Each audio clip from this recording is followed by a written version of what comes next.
Assalamu alaikum wa rahmatullahi ta'ala wa barakatuh. Ladies and gentlemen, welcome back to another live stream. So today this is part 2 of our Grey Hack gameplay. So let's get started. First of all, please join my Discord server so you can get notified on new streams. Let me notify my server real quick.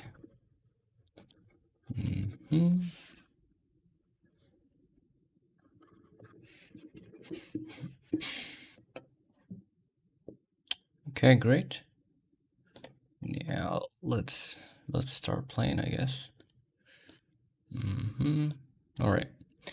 So let's go back. We're just gonna be single player for now. If you want me to play multiplayer in the future, let me know in the comments. Play game and let's go. We had a lot of fun yesterday. That was pretty interesting stuff. All right, let's go. By the way, check out the description if you want to know more about GreyHack. So, and also if you have any questions, this is also a programming QA. If you have any questions about programming, let me know in the let me know in the comments or in the chat. So drop your programming questions. Okay. All right, let's go. Okay. Is the stream fine? Let me see. Seems like an excellent connection right there. The mic is on, great. Okay, cool. So everything seems to be fine. All right, so let's start, I guess. Okay, so I don't know where I left it. Yeah, I left it in one of the missions, right? Clients want to change some grades in his academic. No, we have already done that one actually. Yeah, which one we were wanting to crack? Interesting. The remote IP of the victim. Well, let's just get another job, I guess. I don't really remember what we were doing yesterday. Let's go to the deep web. And let's go to jobs. Let's get a job. Credentials needed. Corrupt data. Corrupt data. Get remote file. Okay, let's just get credentials needed, maybe. $440. Okay, accept. Let's see. This is supposed to be a little bit harder because it's rep 1, so it's like should be a bit harder than the previous one we've done so far. So we're gonna see. The client wants to log in credentials of the user Odario. The remote IP of the victim is this guy. It's important that you access the correct machine behind the public IP. The victim's IP LAN is 192. Blah, blah. By the way, I've actually explained a lot of this stuff about GreyHack and about hacking in general in the previous live stream. So if you haven't watched that just yet, you could watch it out after this one or before this one, whichever you like. Anyways, so let's see. Of course, I'm not an expert in this game. In fact, I didn't play it for a very long time, and even when I played it, that time it was still very new games, like it was just created kind of. So we'll see. Anyways, so let's see if we can do this. So let's see this IP. Of course, first of all, in map, so we can know which ports are open. Okay, we have SSH open of version 1.0.0 in the port 22. Okay. All right, let's see what we could do about that. We did buy some exploits for SSH, I believe. Yeah, it's called it's called SSH Bank. Though that exploit, yeah, right now I remember that exploit. The problem with it was that it only gives me the bank credentials directly. It doesn't give me a shell, so I could do whatever commands I want. So what we left it in the previous video is that we wanted to edit the source code of that exploit, because I'm a programmer, to actually allow us to do something else other than just getting bank credentials. So yeah, SSH bank. Okay, cool. Is there any other script that I actually have downloaded? Let me see. I don't really remember, to be honest. Let's see. File Explorer, let's go. Bin. And okay, we have GreyScript. I think this was for SMTP. Yeah, it uses SMTP, I believe. Okay. Calls basically registers a new use, like it changes the password of the user to whatever you want if SMTP port is open. And GreyScript, I don't remember. I think it gives you guest access if SMTP is open. All right. Unfortunately, I don't think I have actually got the source code of one of them at least. Let me find out. Hold on a second. Let's go to File Explorer. And yeah, source.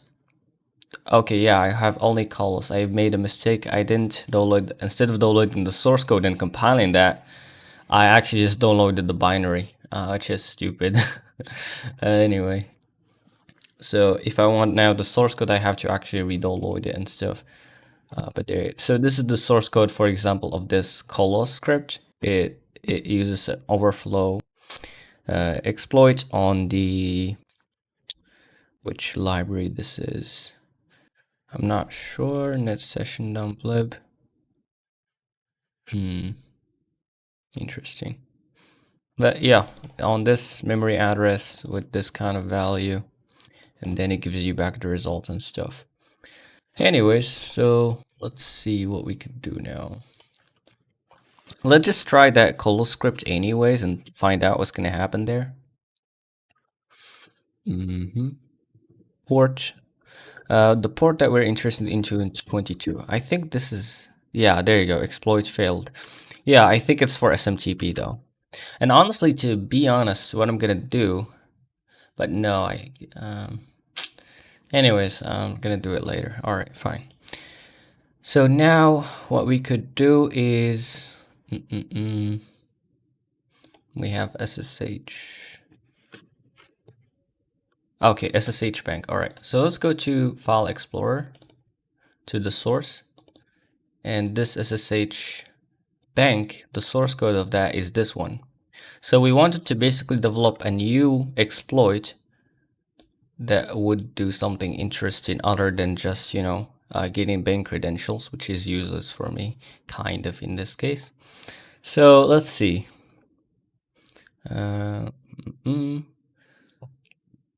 So where to start to get the bank credentials? So basically, the exploit they're exploiting here is essentially include libcrypto. No, not this one. Okay, they have like an overflow there, right? Okay. Type of results. So basically this exploit allows you to get the computer class, the computer object. So the computer object in the game is basically scripting computer. Right, where is the computer? Computer. Okay, actually this is the one. This is the computer. So once we have the computer object, we have access to all this stuff. We can get the ports, we could get all this craziness. Right. So what we could do that is interesting, we could check out folders, for example. We could open some files. Oh yeah, we could open etc passwd, so we could maybe get the SSH password. Yeah, actually that's true. Let's see. Let's try to do that actually. Okay, so let's develop another kind of program. I don't know how do you do it, because this is the first time that I'm gonna do this actually. But yeah, I opened just another editor right now, code editor. I'm just gonna copy this this exploit we actually have downloaded from the dark shop. And let's see, of course in the game. Result folder found. Okay, so it's right around here. If not home folder, user folders, home folder, git folders. Found equal to false. Okay, let's just go to here actually.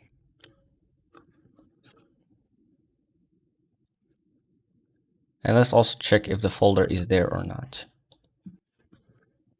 What I've done. Okay, great. So now I don't think we need that anymore. Actually, we do. Let's take it as a reference because I still need something from it. Okay. So home folder, instead of home folder, we're gonna call this, we're gonna go to /etc/passwd so we can get the password hashes that are in the machine. Okay.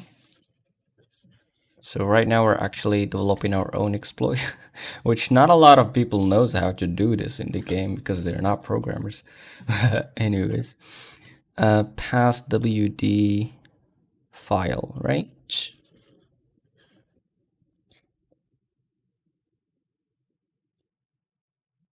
Oh, let's just say passwd actually. Let's call it passwd.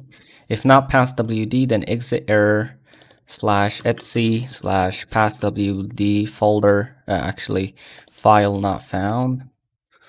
Okay, what else? So how can we get the contents of a file in this game? Let's see. Let's find out. Where's the manual? Okay. So let's go to the file. There you go. This is the API of the file. And let's see what we could do. We can get the contents, return the string with the contents of the text file. Great. And we could also see if we have permission and stuff, which is nice. So let's try to return a string with the contents of the text file. What is it called again? Get content. Okay. So can we print in this game? How do you print?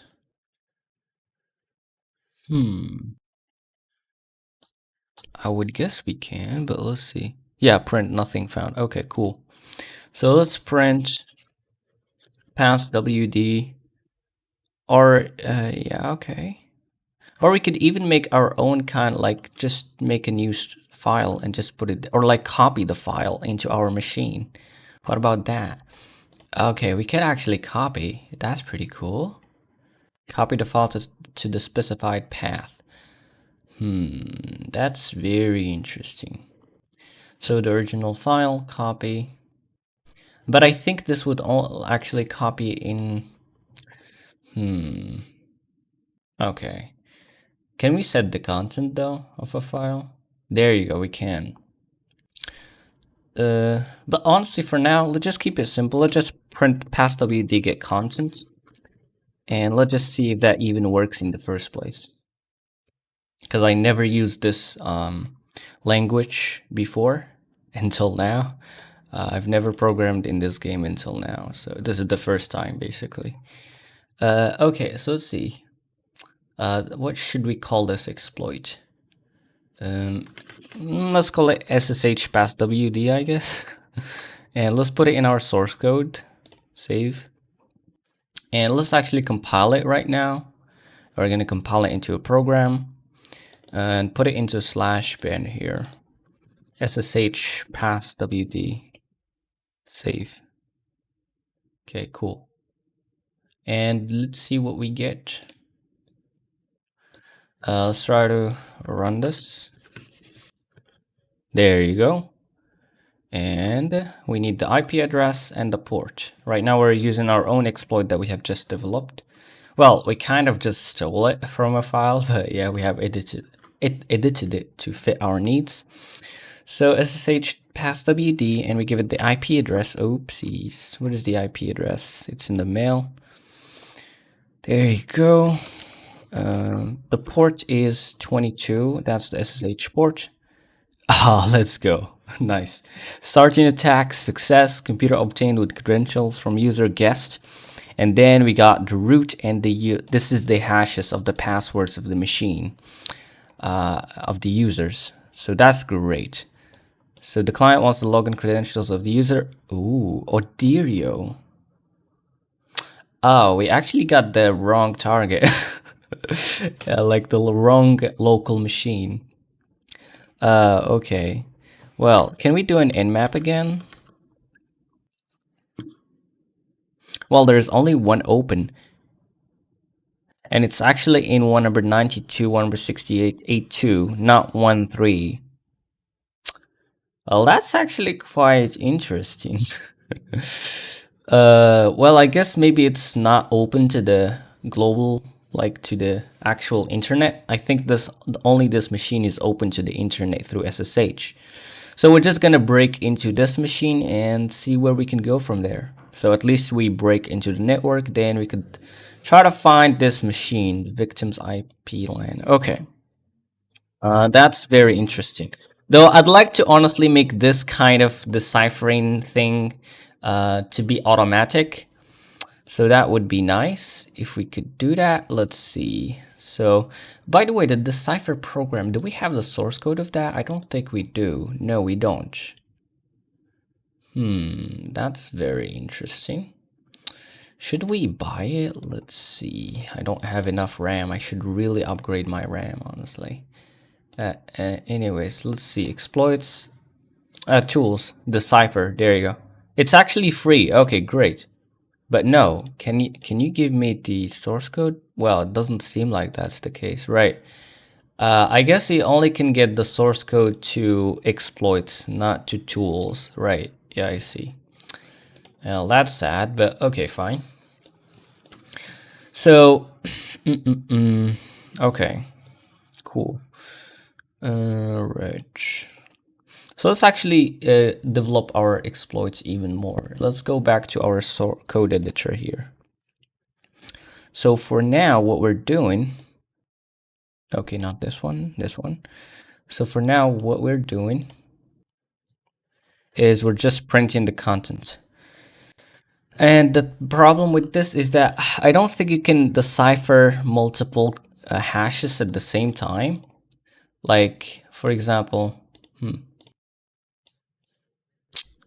yeah, I don't think you can. Like, for example, this, right? So we have this root thing or whatever, this hash. Well, what we could do, let's try to just do something like this. You have two users. Let's see if this actually works with decipher or not. Probably it doesn't, but let me just make sure that's the case. And let's just say decipher. Where is this file? It's in desktop, path, word, text. Oh, actually, it seems to be working. But what it does exactly, does it give like the first user or does it give all of them? Interesting. I really need to upgrade my RAM. Right. Because it's annoying to have to always like, of course I'm not talking about my own machine's RAM, I'm talking about the machine in the game. Decipher. Okay.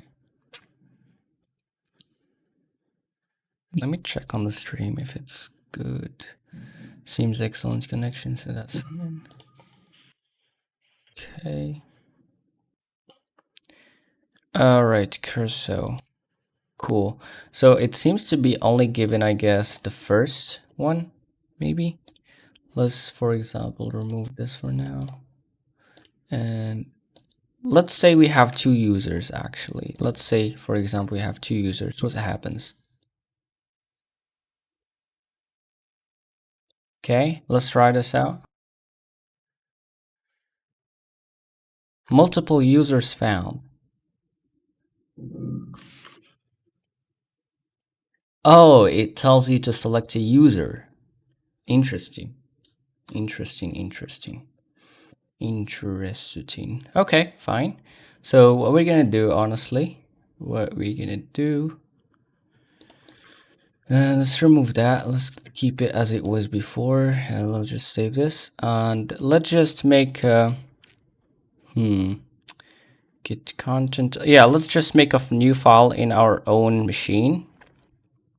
Let's go to the manual real quick. Manual. There you go, scripting. Let's make a new file. And here's how you do it. Where's the create or something like that? Create. Bruh, how do you create a new file?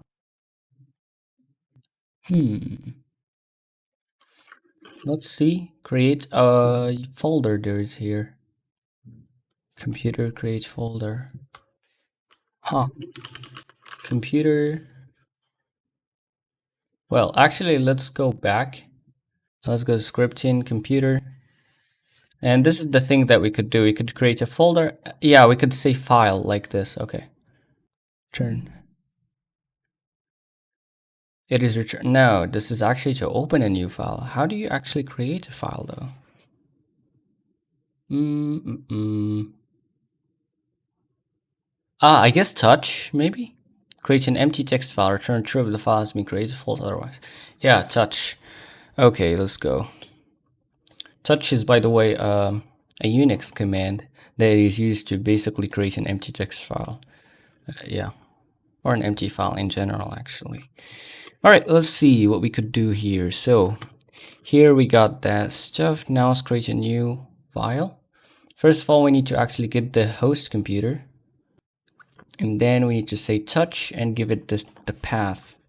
So touch and give it the path, which is in our case, I don't know, let's just say, this is how you do strings in this language, okay?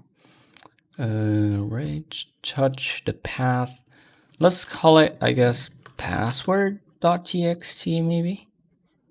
And DJeek, welcome to the live stream. How is it going? Long time.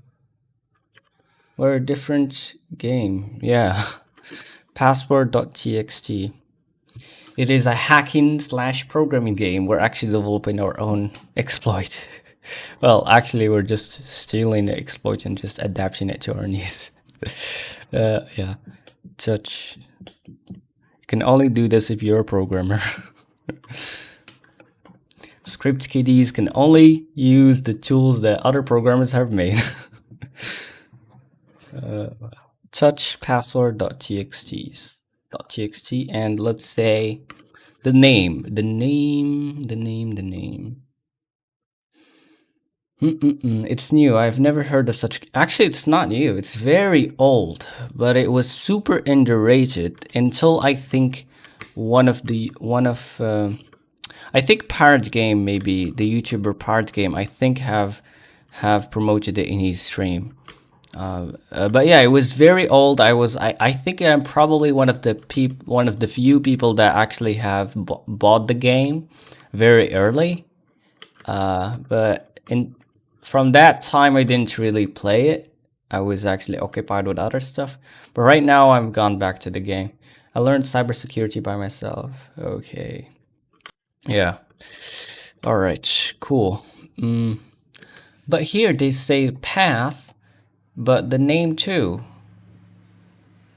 Okay, I guess the path where you put it. So can we say the current directory like this? Just like Unix, I'm not sure this is how it works. And then the name, let's call it password.txt. I find it kind of weird that the name and the path are like different parameters. I mean, I usually would just go with path and it would also contain the name, but anyways. Touch password. Now let's get the computer actually. Host. Do we already have host here? Let me see. I don't think we do. I mean, it doesn't seem like it, so no. Yeah, let's get the host computer. Shell.host computer. Cool. Bud, how old are you? Man, I'm 20 years old right now. 20 years old. The next month I'll be, well, not the next May. The next May, I'm gonna be 21 at that point, I think. So, shell host computer. How do you create variables in this language? It seems like you just say the name, you don't declare it or anything. So, okay. So host shell dot host computer.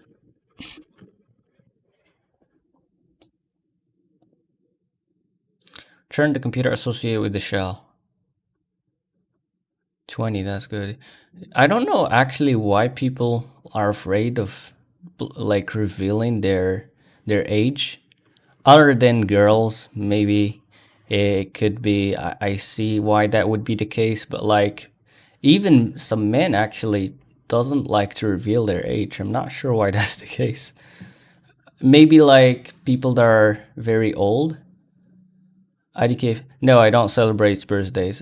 It's like, what is the point in celebrating 1 year closer to death, you know? It's like, it just doesn't make any sense, you know? And it's just like a year. It's not really like a big deal, you know? Yeah, I don't celebrate birthdays.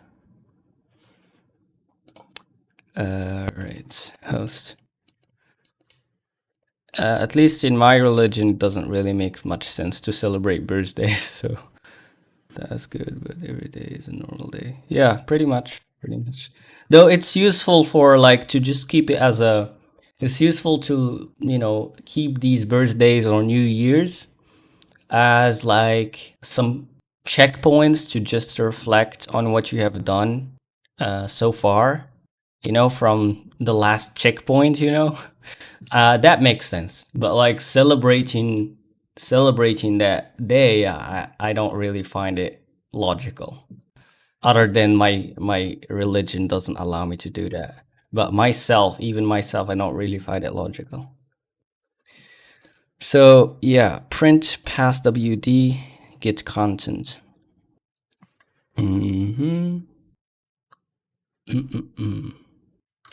Okay, so let's actually, right now we got the shell and we create, but I don't understand projection perspective. Yeah, graphics programming stuff. Projection perspective. Can you help me understand graphics, bud? I don't know if I can right now. I may give you a bit of an explanation, but I'm not going to go in depth for now. But maybe we could do some video later on that is just QA, and then maybe we could do such a thing, for example. But I'll see. I'll see how it goes. Host.touch. Okay, so we have done, yeah, especially matrices, because that have to deal with matrices. I actually not that good at matrices, but I'm actually learning more about it, and I may actually share my experience with that soon, hopefully. So we'll see how it goes. I really love math, but I'm still far behind in that thing. The lag, but is there any lag? I don't think there is. Yeah, I don't like there is no dropped frame, so I don't think it's not. I don't think it's my problem. So yeah, it doesn't seem to be my problem. So pass WD get content. Okay, so right now we have touched the file. Though when you touch a file, what happens? Does it give you the file back or what exactly? Computer touch. It doesn't give you anything back, seems like. It just creates a new file. Okay. So now I guess we could use that file thing to actually... Yeah. Okay, so we need to say touch. It's kind of clunky, honestly. But anyways, let's see. So computer.file, get shell host, computer file. Okay, so let's say that file is equal to get, host, right? We already got the host.file, and let's open that file. We have put it in the current directory, I think, and slash password.txt. And so now once we open the file, what we could do, we could hopefully say file.setContent. I've never used this. Is my first time using this scripting language in the game. So that's pretty interesting stuff. Pass WD get content. Okay. So we have done that. Great. So what's next? Yeah, now we could hopefully decipher it. And to actually decipher it, I don't know how to do that yet, but we could see here. Okay, so actually they're doing the ciphering here, which is nice.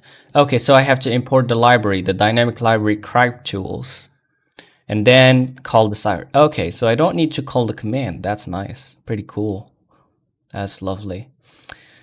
Okay, so let's go with that. So where's CrypTools here? It's but man, there's like some distance like between you and +1 perhaps is between rather than in the game or sorry, I don't really understand what you mean. There's like some distance like between you and +1 perhaps it is distance between. I don't really understand. CrypTools, where's CrypTools? Okay, it's right here. So this is how you import a library. Of course, you have to have this in your system. So in your virtual, in the game system, not in the actual system. CrypTools, if not CrypTools, then CrypTools, current path. I should probably make these into functions, honestly, and just reuse them instead of this mess. But anyway, let's just copy and paste for now. In projection perspective. Okay, hold on. I just want to finish this first of all, and we'll see about that. So we have this down, great. Now we have this get password function that you give it a user pass. Cipher. All right. Goodbye, DJIC. Thank you for tuning in. Get password is equal to function. Type object. Type of result. Okay, and where is the get password? Okay, so you just say get password and then you give it the user pass, I think. Yeah, it's fine. Goodbye, DJIC. Thank you for tuning in. Okay, cool. But this one actually you give it the user pass directly, isn't it? Yeah, you give it that directly, I see. So we don't really need then to actually create a file. That's nice. So we could just do it directly. Okay, cool. So let's remove this host file and stuff. It's just super weird anyways. And yeah, do we gonna need the host or not? It doesn't seem like we do. So that's fine, okay. Let's see, password file not found. We don't need that. Oopsies. Okay, cool. CrypTools, get password. So now let's see how we could do this. Password equal to get password. User pass. And user pass, you do it like this. So bank file, we don't have a bank file here. We actually, I think, have the, what is it called? Where is the file? Yeah, it's called passwd. We called it passwd. So let's say passwd get content.split and, but what if there is multiple in that file though? That's weird. Yeah, in the bank file there's only one. I see. We're not really accounting for this here. Interesting. So what we could do, I guess, is to split first in new line. I'm not sure if this is possible in the game, but generally in programming we do it like this. And then hopefully we could see, well, how to do that. I guess it's going to be like this for line in this and then end for. At least that's what I see from the reference there. And now, inside of this, we could say, I guess, line here, line. Yeah, line dot split. Line dot split. Hopefully this works. split by new line and then password equal to get password.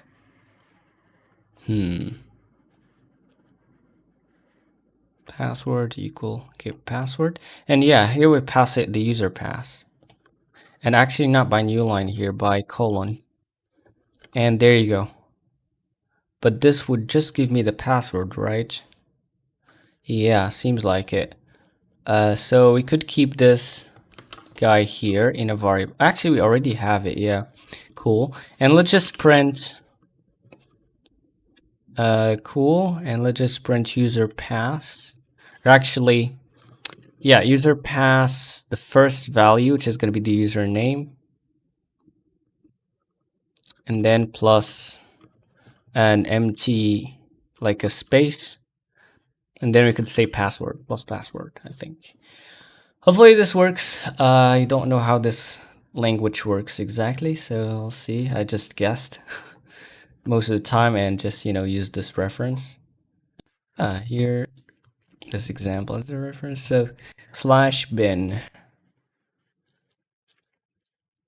Okay, let's try this out. SSH pass wd save. Yeah, replace it, and we have compiled the program. Now let's go to the, what is it called? Yeah, the terminal, and let's try this out.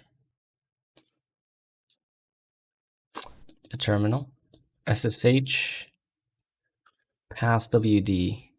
Let's give it the IP address, which can be in the mail here. And let's see what it does. Of course, the port is going to be SSH, so 22. And it's actually deciphering. Let's go. Let's see. Great. 19%, 23, 25, 26. All right, pretty cool stuff. If this works, basically it would go right away. It would, do an overflow exploit. So it would get access to the computer. And then from the computer, it would just, get the passwd file. And then it go through every line in the passwd file. And it would actually go ahead and decipher the passwords that are there. Adri XY, can please crack the pass for me? Welcome Arimux to the live stream. How is it going? And there you go, we got it, I think. Computer obtained with credentials from user guest. Starting attack. So it's deciphered the first one, now it's deciphering the second one in the file. And then after that, it would give us both passwords, hopefully, if everything goes well. I think. Or is it? Hold on. Actually, what? Why didn't it tell us, though? The password stuff. Well, this is interesting. It should have actually told us here. Yeah. Decipher wrongs in... Oh, actually, there you go. For some reason, it told us until the end, which is weird, because that's not exactly what I programmed, but okay. I mean, as long as it works, it works. So root highs and utlesk anners. So as you can see, it done everything for me, automated. That's what it's like to be a programmer, I guess. So there you go. So you got both passwords now. Okay, so I don't really need, as long as we have root, we don't really care about the other users, honestly. So as long as you have root, you have access to everything. So honestly, I may improve that thing. So if that we have already cracked root, then we don't really need to go through the other users, honestly. Please, bro, show me your skills. What do you mean? Are you talking about real world? If you're talking about real world, I'm not a hacker.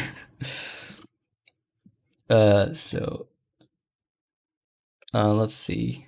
This is just a game. Let's see what we got now. Root highs, utlesk anners. Okay. So let's SSH into that IP, and in the port Now, what I'm saying, how do you do SSH again? Yeah, user password. Okay, so let's go with root highs optional passport. Okay, we have got root access. Great, but we have to make sure we don't get caught. So let's grab the admin monitor real quick.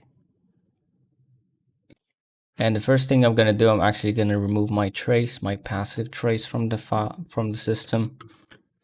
So there you go. Let's remove the shell obtained. And there you go, that's it. Now we're in the clear. So now we're good to go. So what we need to do here. Yeah, now we have broke into one of the machines in the network, but this is not really our target. Our target is this one. While can we actually get the IP of this machine though? Let me see, hold on. Where's the manual? There you go. Let's see if we could get that. Terminal programs. General types is valid IP, local IP. Returns the string with the local address of the computer. But no, that's not what I'm talking about. It's valid IP. Well, I guess I have to make my own, I guess, or something. But anyways, either way, like we could say in-map again, actually. Let's make a new terminal. In-map. So I could know what kind of, yeah, I've broke into 1.3. Now let's, I could actually use scanlan, but we don't have it on this machine. So let's actually copy it over. So how are we gonna do that? Well, let's open a file explorer here. Can't access does not exist. Oopsies, it doesn't seem to work on this game. Anyways, let's go to slash, so we are in slash root. Let's go to a USR, bin, oopsies, what I've done, oh my god. I don't know what I've done there. Crazy. Anyways, so what we got here, notepad. We even got settings there. Really? Can you see the hardware installation? Are you sure? Ooh, it's DDR3. Hold on. Is this really the machine's own? Yeah, I think it is the remote machine specs. That's cool. I didn't knew you could do that. That's very cool. Anyways, so we need the scanlan right now. Let's grab scanlan. We need another. Where is the file explorer? I don't have enough memory. Oh my god.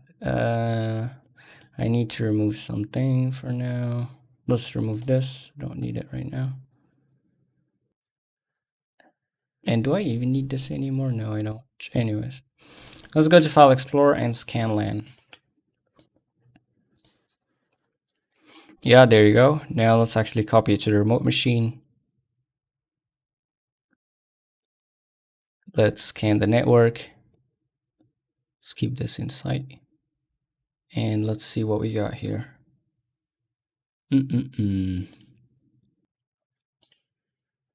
All right, cool. So right now we have broke into where, yeah, I think into this one, right? So we have shell access, active shell, right? Our target is, come on, I hate this. I need to buy a new RAM. Close this. What should we close other than that? Let's close our own file explorer for now. Okay. Let's open the mail. And let's see. Odirio, the remote IP of the victim is the IP land. Okay, so this is the local IP. It's 8.2.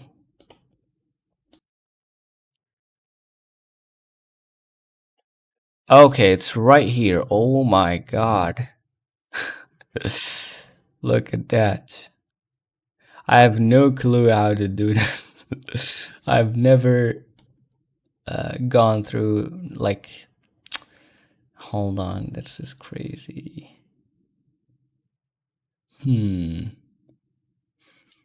So we're connected by the router, right? So this is one network, and this is a second network. This is a third, this is a fourth. And crazy. That's a lot of subnets right there.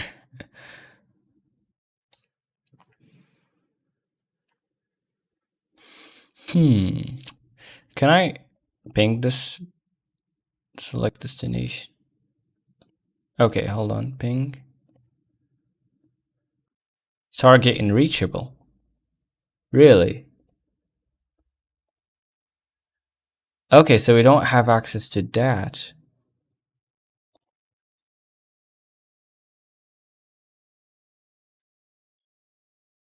Okay. Well, yeah. What is this? This is a switch. Okay, so the switch doesn't allow us to firewall enabled on this one. And this is a hub. Okay. So if I ping from here to here. Okay, so I guess hub is less secure, but you can see here that's the switch. Ooh. You can see target unreachable. I cannot reach it through the switch. Well, how to do it then? That's crazy.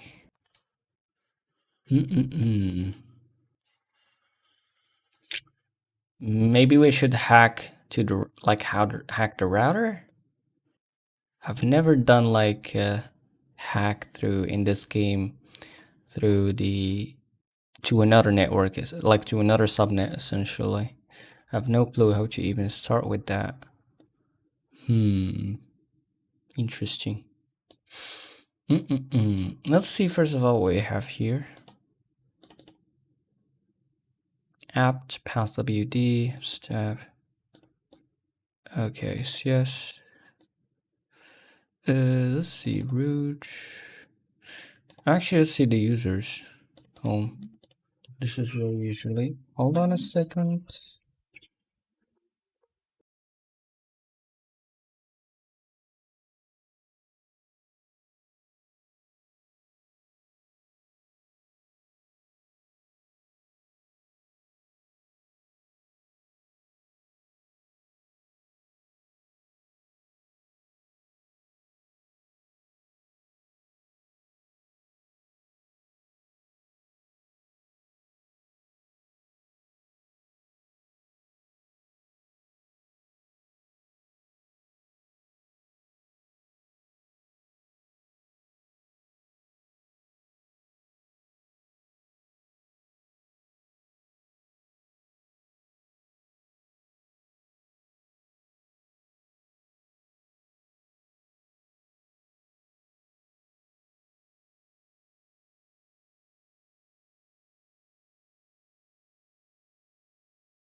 All right, big. Let's go. All right. So what I was even doing?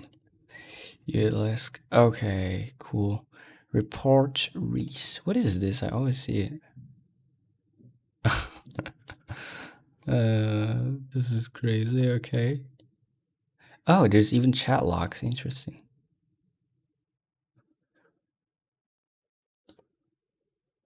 Config. Here's the mail and the bank, and some desktop stuff. Okay, cool. Guest, of course, doesn't contain anything. Cool. There is a server. Yeah, because we broke through HTTP, isn't it? Yeah, I think so. SSHD conf. No, I didn't modify anything, bro. Encode SRC. Ooh, oh, that's cool. So this is the encode, like how the request is encoded, like the encode function. So we could, uh, I guess we could like reverse this somehow. I don't know. But yeah, this is the encode function. Interesting. Hello, I'm from Basil Menos. Welcome to the live stream, Luanderson Costa. Welcome, welcome. Welcome. How is it going?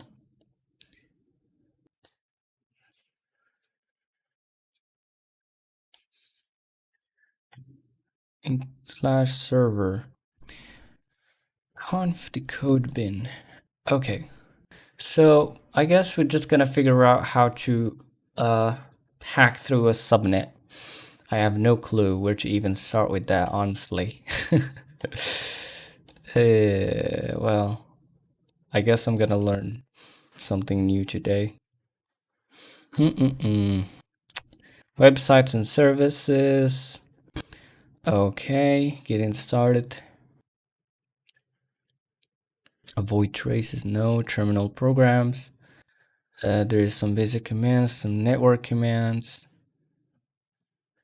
If config, EW config.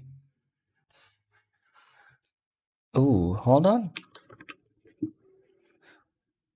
Okay, so you could actually get the IP and stuff from ifconfig, right? Though in Unix you don't use ifconfig, you use IP like this.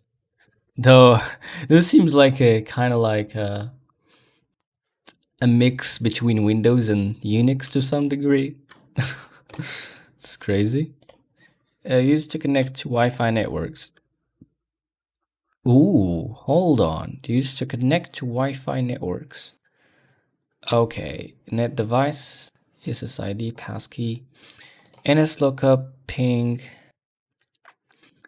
sniffer. Ooh, it does not require any parameters. When executed, it leaves the terminal busy listening for outgoing connections. If the sniffer has been run on a device connected to a hub, not a switch, it will capture all the data that is directed to any other device connected to the same hub. That's why you shouldn't use a hub. Most of the time, you should use a switch instead. It's much more secure. So FTP, ifconfig, nmap. Server installers, chat server, permissions and users, security, scanlib, decipher. Scan router connects to the router via its local or public IP and prints out extended information such as firewall configuration, kernel versions. I have no clue how to even start with this. Terminal programs, visual programs, scan LAN.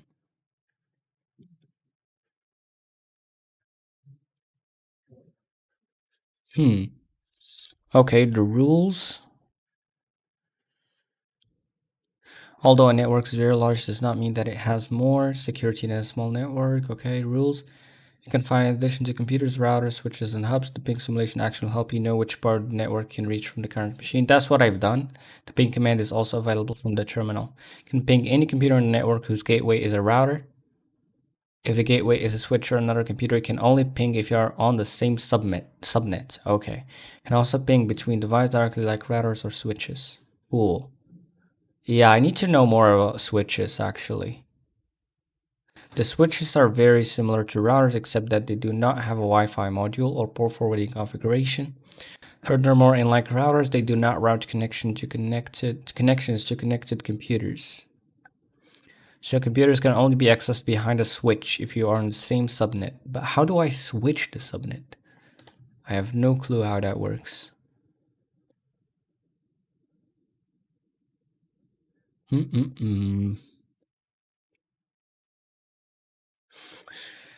Okay.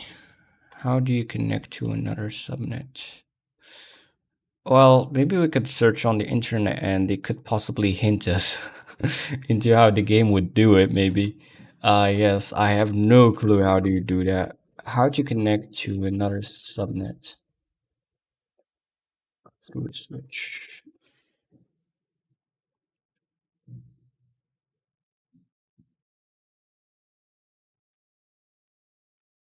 No, like switch to subnet.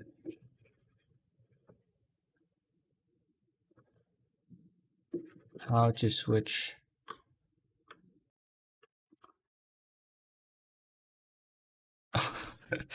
How to choose subnet in Linux? To specify subnet mask or an interface, enter the following command: ifconfig interface name netmask. This is actually how you do it in real life, but it could hint me to how to do it in the game. So if config interface name netmask mask interface name is the name of the network, interface mask is a subnet mask. You could say that I'm a very noob at network stuff. To configure accurate 24-bit mask or the interface. Yeah, but this is actually very interesting stuff, honestly. If config interface name and the primary alias, enter the following command for each IP address. Example. If config netmask. Ooh. Let's see if config would actually work out for us.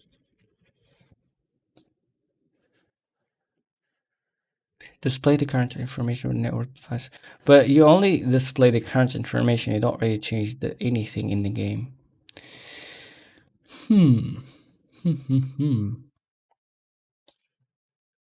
Weird. Does anyone know how to even do that? Void traces. Sir, network commands. So this is all the network commands we got. FTP, ifconfig, we've already checked that out. EWconfig, used to connect. But this is, you give it like you connect to another network entirely, I guess, no? I think so. Nmap. Ooh, can we nmap into that? Hold on a second. Can we nmap into the switch? I have no clue. Let's see, where's the scan LAN? Okay, so the switch is right here. It's 192, 168.81. I have no clue if you can do that. Let's see.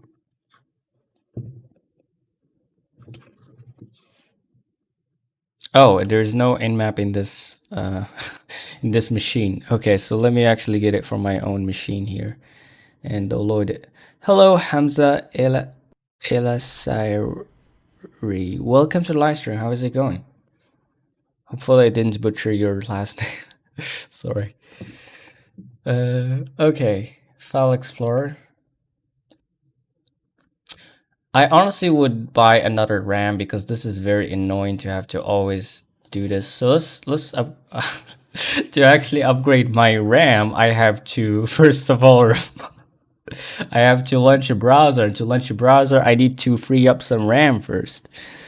Okay. That's crazy. I know my last name is hard. Just like mine. Just like mine. My last name is also weird. Let's see. So I've like, can we launch that? Let's maybe remove the manual here for a second. I still can't run a browser. Seems like this is Chrome browser. It hugs all memory. Let's see. Let's remove this. Program, browser. Okay, great. Now let's go to the shop. And let's buy some card. Can I see my own karma? Look at that. I'm very close to black hat hackers at this point in the game. Look at that. That's interesting though. Can you become a white hat hacker in the game? I know what is a white hat hacker, but like, I guess you report bugs, like you report exploits. But then if you report exploits, how do you get the money in the game? I have no clue. We could try it out maybe. We'll see. Anyways, let's see here. Now what I want to know is what is my hold on a sec, preferences? No. I can't even open the settings with this memory that I have now. Let's remove this. Okay, what about now? Okay, great. So let's see what the hardware that I have right now. My memory is, I have one memory. It's right here. Okay. So the memory is 128 megabyte. This can you can't even use this to boot nowadays. DDR1. Oh my god, that's super duper old. Quality 510, health 91. Okay, so let's upgrade our memory. Let's see. I don't even know how much I have. Hold on. So this is 128 megabyte DR1. Okay. So let's check the bank first of all. Do we have even enough money to do so? Let's see. Log in, log in. Okay, so we have 687 so far dollars. Okay, cool. So let's see what we could do here. Let's see all the RAMs that we have. And this is all we got. So we got 2 gigabyte DDR3. You're rich. Yeah, very rich. Let's see. 200. Oh my god, $452. That's more than half. Actually, yeah, more than half of the money that I have right now. Backhat G, 8 gigabyte DDR3. Like, bruh, this is too much. DDR3.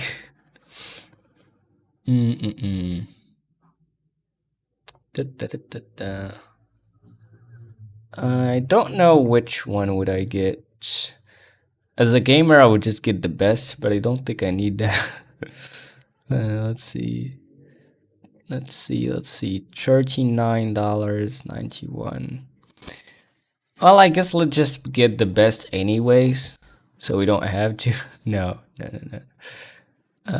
Let's see. I think 2 gigabyte may be enough. I mean, right now we're actually working with 128 mix, and it's not that bad. So, yeah, I think 2 gigabyte should be fine. Though it's not that expensive to get a 4 gigabyte instead. 1 gigabyte, 2 gigabyte, 8 gigabyte. But hold on a second. This one is 8 and this one is also 8. DDR3. Okay, this quality is 3 by 10. All right. I don't know what happens if the quality is super bad. I have no clue how the game works. You know what? Fine. Let's just get the best anyways. I don't want to go crazy choosing this. So let's just go with the best. Let's see my balance. Can I refresh this? What? Did I really buy it? How? No clue. Let's see if I got it by any chance. No, I didn't. Weird. Let's go back. Why you didn't get it? Come on, RAM. 8 gigs, quality 10 by 10. Let's buy this. Buy. Oh, no way. Did I just have done it twice? Because it said it would be installed in 12 hours. Like, bruh. Did I just buy it twice? No way. No. Bro, I bought it twice. It should have charged me like right away. Come on. Now it will charge me twice and I would be like bankrupted. Like what? That is a big scam right there. Anyways, fine. Fine. Alright. I guess I wouldn't need RAM anymore in the whole game right now. Hardware installation. Can I switch this? There's even an empty GPU slot. What? What do you even do with the GPU here? So I have 2 memory cards. How do I remove this? Okay, you do it like that. So right click. So I've removed the DDR1. Now I could install one of these.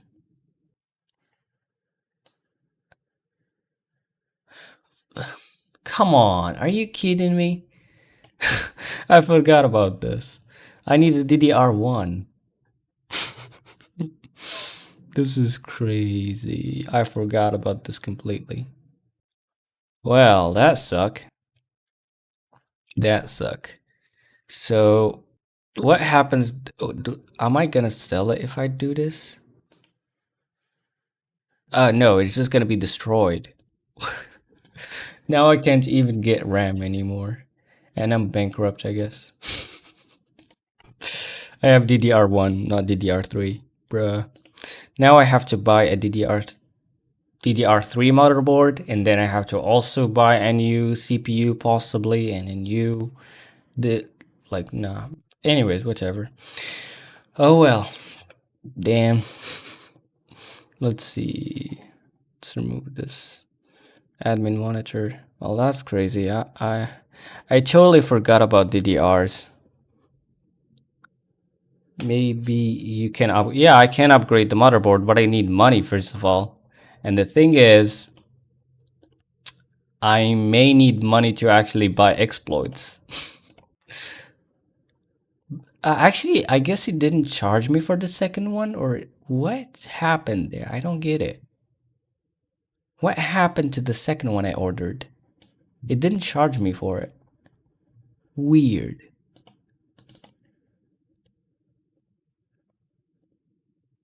Let me try DDR1 now and see if I can buy that. So DDR1, 1 gig. DDR2, DDR3, DDR1, DDR1. Okay, so we have this, we have this, we have this. So this is the best so far. And then what else? There's also that 1 gigabyte. No. So this is the best DDR1 we have right now. Buy. And let's wait for it. It would be installed in the next 12 hours. Okay. Did I just admin monitor? Okay. Cool. Cool. So now there you go. Right now it's ready to be installed. Great. So it didn't charge me for the second one for some reason. So that's great. But hold on. What? It didn't charge me, but I have it? I'm very confused right now. Anyways, fine. Let's just go to preferences, hardware installation, and let's remove this stupid memory thing. And let's go DDR1 512. Apply changes. I have to reboot. Okay, fine. Let's just do that. Okay, let's just reboot. Let's go. Okay. I wonder if you can buy like a memory and then it would be like you would find out that it doesn't work or something. That would be cool. But right now we have more memory, so we can open more programs hopefully right now. Like double the programs. Like actually not even double. We had 128 megabyte. Now we have 512. So yeah, that's cool. Okay, so I don't have to go crazy with that anymore. That's nice. Okay. Right now, let's actually redo the exploit, though I have already automated the exploit, so that's nice. I've already wrote the program because I'm a programmer. So that's nice. I called it SSH pass WD. And now we could let's grab the mail. I should honestly also automate like removing logs. How do you do that? Can you automate that? I wonder. Let me see the manual. Hold on a second. I have no clue if you can do that. I don't know. It doesn't seem like. But can't you just like open? Nah. Yeah, I don't know how to do that. Anyways, let's just right now connect to the machine.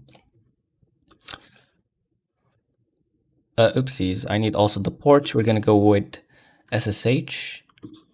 which is 22, and right now it's deciphering the passwords. Great. Now let's go to where I wanted to go.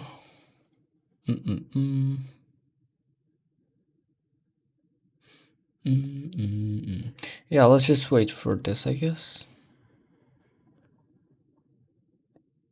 I think I wanted to do something, but I forgot. Terminal map, browser. Yeah, okay, hold on. If I go to var, now this system log, if I open it, it just opened this. But can I make it like, can I open it as, nah, it's actually a binary file. So no, probably not. It's a binary file. Okay. I don't think the game allows us to change binaries. That would be crazy. You can do it in real life, but of course. If the game wanted to simulate that, that would be crazy. USR bin, admin monitor, PDF reader.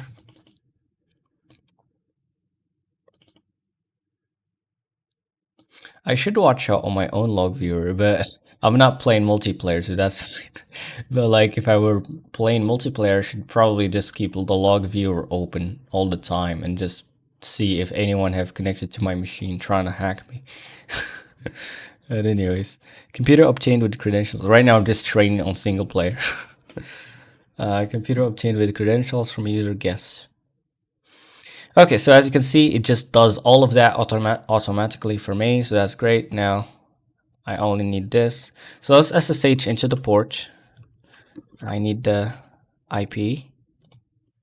So it's root, heights, and this is the IP. Now we're connected. Let's open the log viewer. I'm root, so let's remove my passive trace, the shell obtained one, and let's go. Right now we have no trace. No passive trace, so well, at least in the log. I have no clue if there's any other ones. But right now, let's actually make sure to always open the admin monitor. And now let's see what we wanted. Yeah, we wanted to appreciate your energy. Your life is fire. Keep going, bro. Thank you so much. Thank you for tuning in. Right. So how are we gonna do this? Yeah, now we actually wanted to change to another. Let's see the exploits that are out there, though. I have no clue. Let's see the exploits that are out there, or the tools even. So the tools, there's scan router, which I think we have already. Yeah, I wanted to get that. Crypto SO, and there's a sniffer.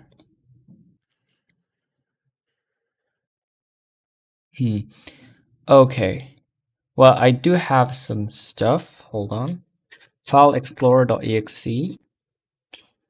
And let's open our own file explorer and let's upload some binaries here. USR bin. And let's go to here to USR bin. And let's just grab the, where is it called? No, it's not here actually, it's in bin. Okay. So let's go to bin folder. Let's go back to bin folder here. And yeah, I'm looking for scanlan, I think. Scan router, okay. So, and yeah, nmap. Yeah, that's exactly what I wanted, right. So let's check out on nmap. Let's do this, close, and let's see. Nmap, and our target is basically this local IP. I don't know if nmap on this game works on local IPs, but let's find out. It's unreachable. Yeah, because it's behind a switch. So, okay. Wow. Well. Let's go with scanlan. And let's see the switch. Let's nmap the switch instead. That is blocking us. Let's see if anything is open there. I don't know. Okay, so HTTP is open there. Oh, that's cool. Right, that's very interesting. HTTP. So I think, yeah, we have some exploits for HTTP. It's called, well, I don't have it on this machine, on this remote machine. I have it on my own local machine. Where is my local? There you go. So we have Colos and Colos script.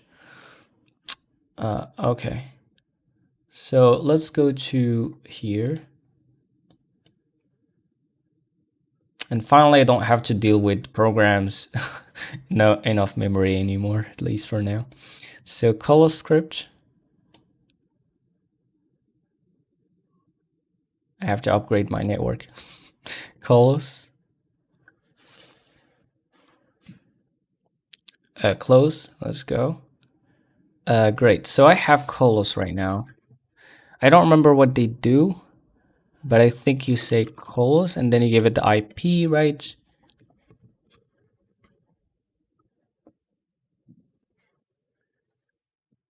And the port. The port is 8080. Ah, yes. We don't have Metaxploit here in this remote machine. Oh my god, that sucks. Okay. Let me just keep the admin monitor here. Okay. So let's grab also the Metaxploit library because we need it, that tool needs it to function. All right. Where is the... right, I'm super confused right now. Okay, cool. So here we go. Now let's go here to lib and let's grab our Metaxploit library to the remote machine. And now let's go right away back into the terminal. Let's try the script again.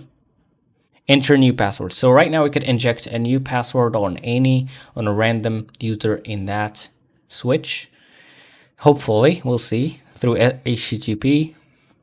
So enter new password. I don't know. ABC123. Exploit failed. Vulnerability not found. Okay. Actually, that works on SMTP. My bad. Yeah, I see. Yeah, that doesn't work on HTTP. It works on SMTP. Damn. Let me just make sure. Let's try Colos script 2. Yeah, it doesn't work. Yeah, we need some exploits for HTTP. Okay, cool. Well. Exploits. It's version 1, right? Yes, it is. Great. Right. Any user logged in the computer. Hold on, can we use who is? Let's see if we can use who is. So maybe we could use social engineering, maybe? IP address, yeah, it must be public to use who is. Yeah, makes sense. Cool. But we could use who is on... That's very interesting stuff. Search all the bank credentials files in the computer to decipher all passwords. So all of these have some required stuff. And yeah, we need to do some port forwarding configured from router to the target computer. How do you even do port forwarding in the game? Do you just open up the browser and just go to the gateway?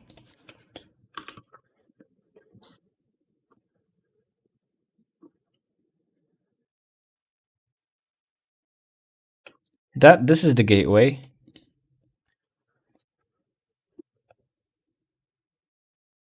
Oh well, maybe we have to actually check it out from the browser here. Maybe? I don't know. Can't connect, port 80 not found.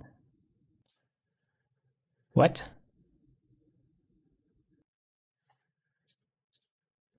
Port 80 not found. Maybe 8080? There you go. We got access to the router. And that's how you do port forwarding. That's very cool. Okay. Great. Because basically, actually, if we in-map on the gateway, yeah, you could see that HTTP and SSH open. We used SSH to actually break through, and there you go. It's on that machine that we have actually hacked here, but then there is also HTTP open on port 8080. There you go. That's why I said 8080, because by default it's 80. And yeah, basically. So right now I'm into the router, so I could do some port forwarding stuff. Great. Welcome. Here we will show you how to configure the ports of your router so that your services can be accessed from the internet. Okay, important before continuing, keep in mind that if you're making the configuration with the remote connection, you must open the browser on the remote machine to access these settings. Yeah, exactly, that's what I did, right? And this example will show you how to configure the ports to correctly install a web page on a rented server. Connect to your server. Yeah, you could actually rent a server in this game, and you could also create like a website using HTML. It's pretty crazy. It's pretty fun. It's gonna be pretty fun in multiplayer, though I've never tried multiplayer before, but we'll see in the future. Connect to your server through the command terminal. Install the service you want. So we have already connected. In this case, we'll use an HTTP server. We'll use an HTTP server. Okay, so HTTP server, the server stores successfully. Tab browser exe to access the router. Oh, actually, you could say browser exe and then give it the link, just like in real life, kind of, to some degree. To access the router configuration to make sure the service it is accessible. The server is installed in your remote machine, but it's not accessible from the outside. So I don't have a lot of experience with networks, but I have just enough to kind of allow me, I guess, to just dig through and learn more in the game, maybe.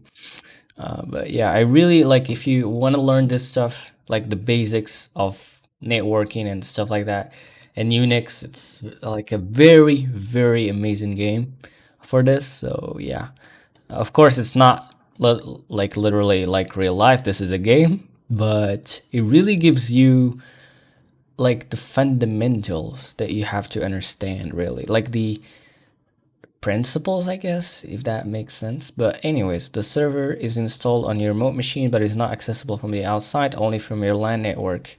Now, a lot of things I knew already, like for example, ping, but then when you play and fiddle with it in the game itself, you really grasp more the usefulness of such concepts. But yeah, the server is installed on your remote machine, but is not accessible on outside, only from your LAN network. Yeah, that's how you I actually used port forwarding on my previous stream when I created a multi-threaded async server in Rust, and I've actually port forwarded my my IP. So people that were watching the stream, they could actually test the chat application that I made with me, basically. So yeah, the server is installed on your remote machine, but is not accessible from the outside, only from your LAN network.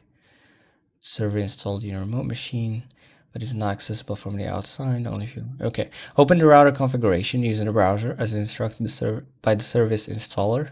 Step 4, your server has a... Who needs the service installer? We could just say, like, where is it? Yeah, if config, I think, right? Yeah, if config, and then you just get the gateway, right? So I would have shown you how to do it on Windows right now if it wasn't going to give you my IP. I mean, it's not a big deal, but well, this server has already configured port 22, which is why we have access. Then we also see your LAN address where it is installed. The configuration is very simple. Your server, because the thing is, I don't have any ports open. At least unless if I left one. I don't know. But anyways, your server has already configured port 22, which is why we have access, and we also see your LAN address where it is installed.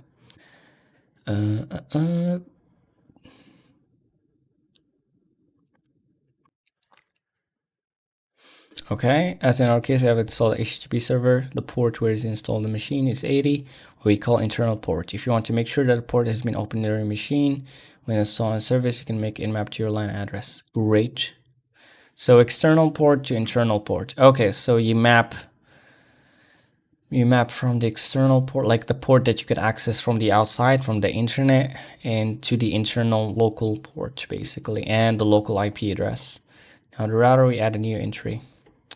Cool. Why do we want service to be accessible through the router? We're going to use the same port as the internal one, but we can use either. The port that is being used by the service in the computer where it's running.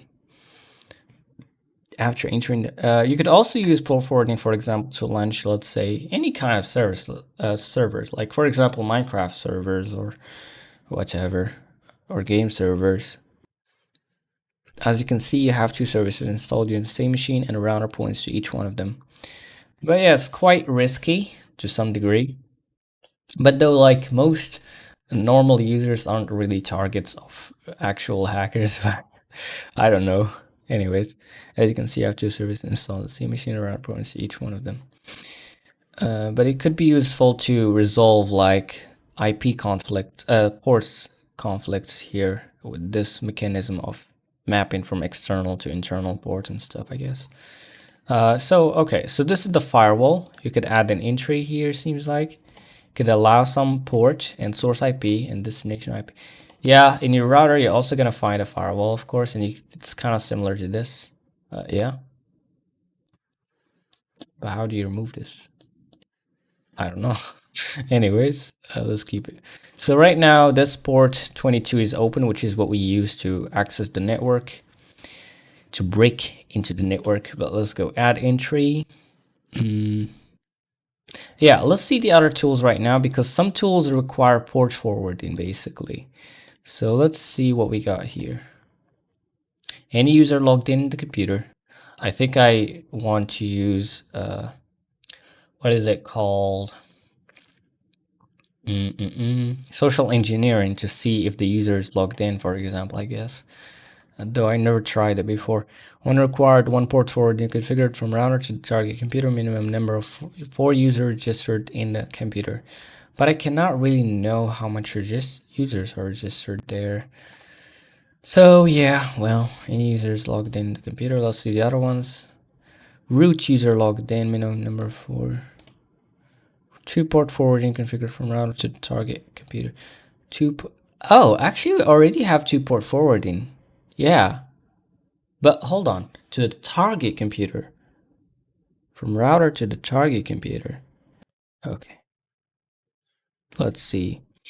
From the router to the target computer. Where's the browser right now? Yeah, there is 2 ports, but it's not to the target IP that we want. It's to 1.3. But we could add it ourselves since we have access to this guy, isn't it? Yeah, I think so. So let's try this out. We need 2 IPs to that, but how do you change this? Okay, hold on a second. All right, let's see.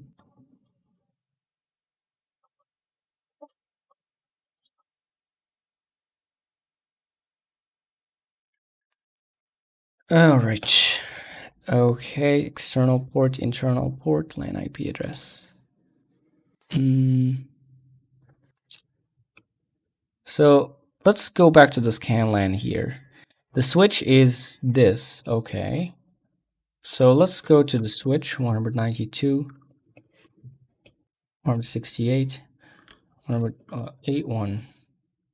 I don't know if the router could actually access the target like in the behind the switch. I don't know if the router can do that. I don't think it can. Yeah, no, cannot, of course. Okay, cool. So 81 and to internal port, I don't know, fine. Well, let's just do whatever. I don't really care, just do whatever. It just needs 2 ports, I guess. This is just random ports. Okay. All right. Where's that tool that it needed that? Any user logged in? No, not this one. Two port forward. So this one prints the contents of the file at C past WD. Great. Configured from router to the target computer. So yeah, we may go with this one actually, but let's see the other ones real quick. Thanks again for giving me a reason to procrastinate long this streams. Welcome, Olivis. Welcome back to the live stream. How is it going? How's life? Dependencies on library net.so. Dependencies on libraries net.so. Okay. Scale. Root user. Dependencies. A lot of requirements, man. Kernel module so.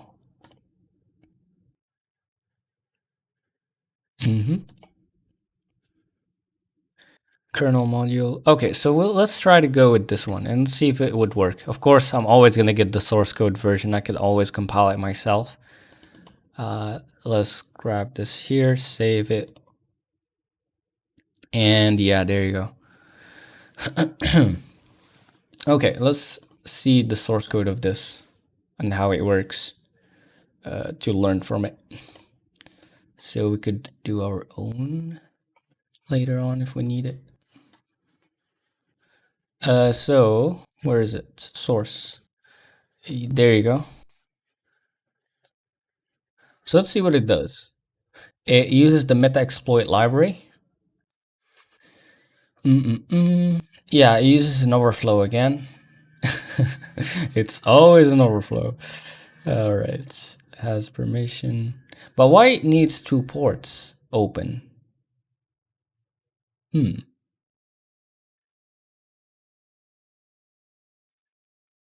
I don't know why. Doesn't seem, or maybe this specific exploit needs it. Yeah, maybe this overflow exploit needs that for whichever reason. What's meta exploit? Is it knockoff of? Yeah, exactly. It's a knockoff of the real meta exploit library. This guy, Metasploit. Yeah, it's called Metasploit in real life.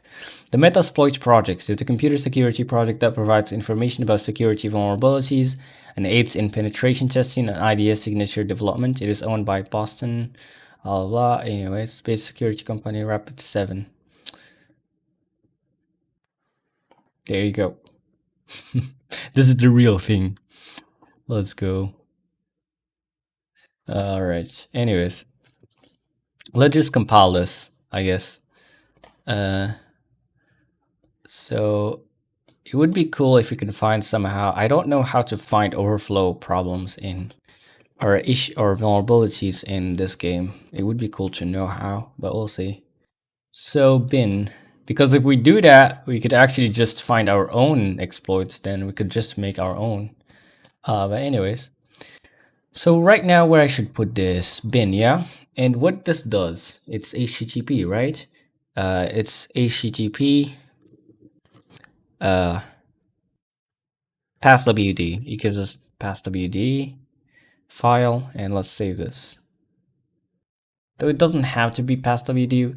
As a programmer, I could easily change this to get some other file, I guess. But we'll see. Because this exploit seems to be giving us, let's see. Oh, actually, it just gives us a file. Is it? Yeah, no, it actually just gives us a file. This specific exploit seems like it doesn't give us the computer like the other one. So that's interesting. Anyways, so right now we have it, but we need it in the remote thing, right? And I forgot about the admin monitor completely. Okay, so how is gonna do that? Let's grab the Explorer here, and let's put the exploit on the remote machine. Where's my bin? There you go. And let's go down, down, down. Come on, why this is... Okay, there you go. And let's grab this HTTP pass WD thing. Okay, great. Now let's try this out. So what this needs IP address, which is, in our case, our target is, what is it? Hold on, where's the scanline? There you go. Come on. So the target is this switch. It's 192.68.81.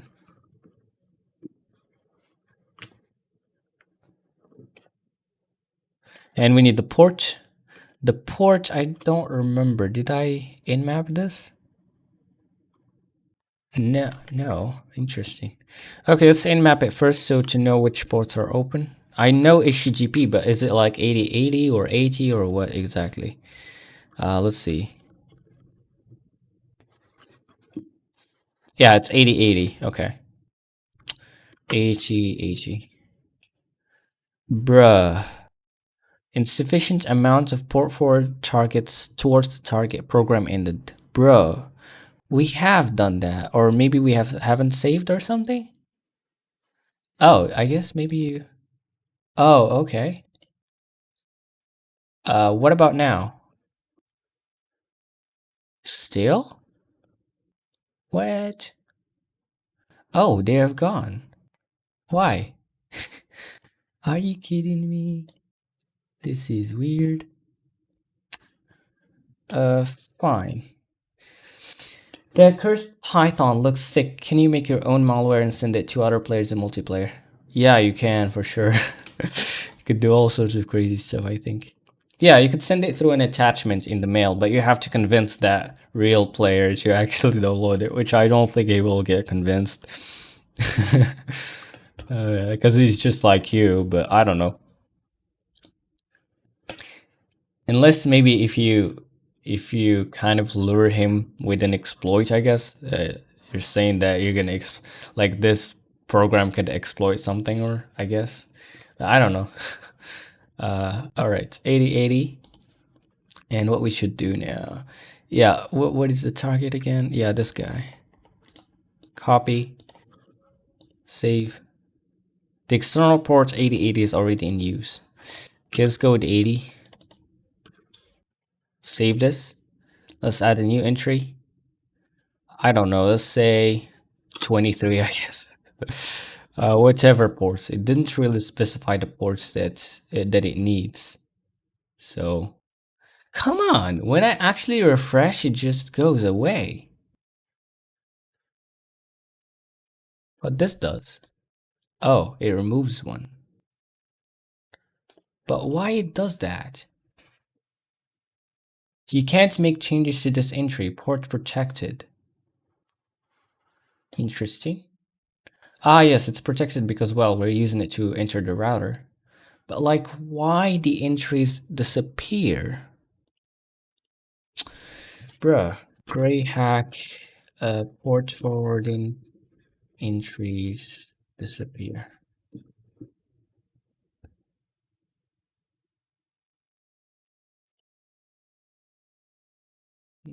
Close access ports. Da, da, da. There you go. But hold on, is this an actual thing?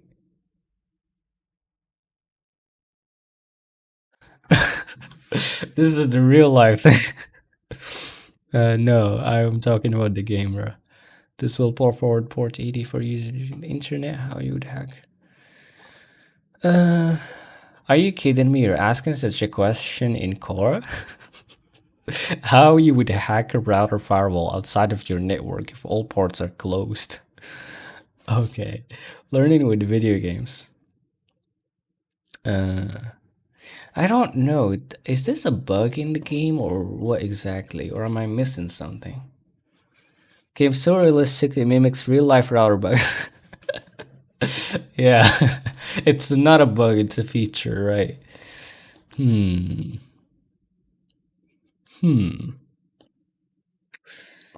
Right. Well, I don't know.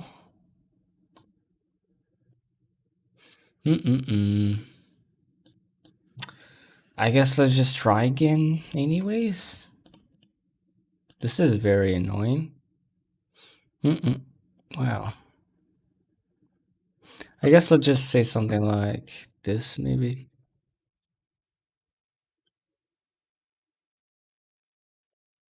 So I saved it.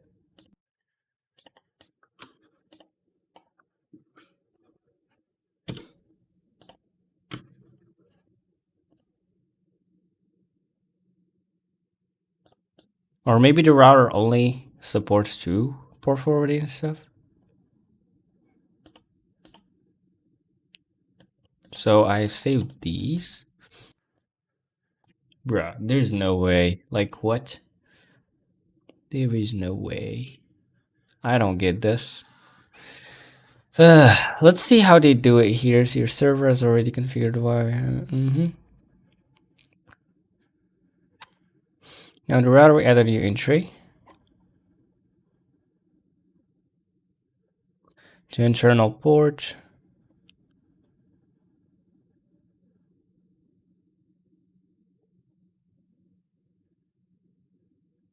This is ridiculous. Remember to save. As you can see, you have 2 servers installed on the same machine and the router points to each one of them. I have already saved, but it doesn't save. What? Well, this is very annoying. Or is it the IP's wrong or something? I have no clue. Well, the router is connected to it.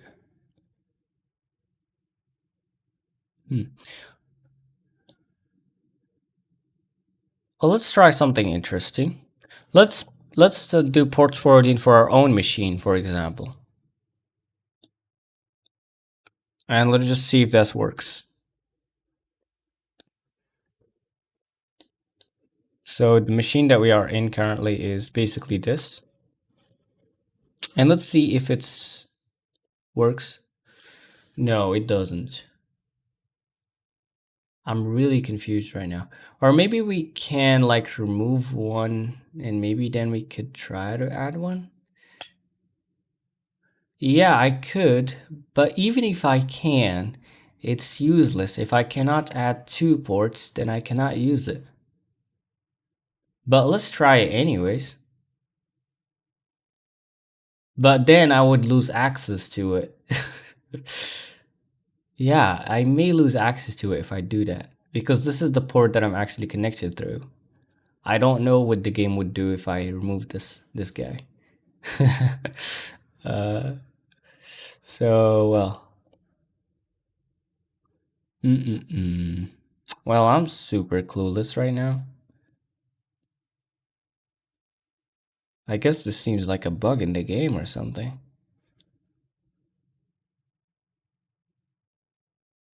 Is there something in the manual about that? Hold on.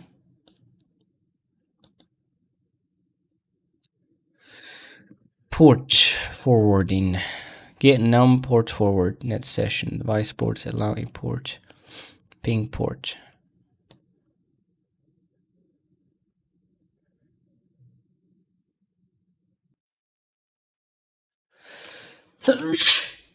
Though, hold on a second. Let me see the source code of that hack. Let me see. Hold on. Let's go to File Explorer and source and this, right? So when that port forwarding thing happens,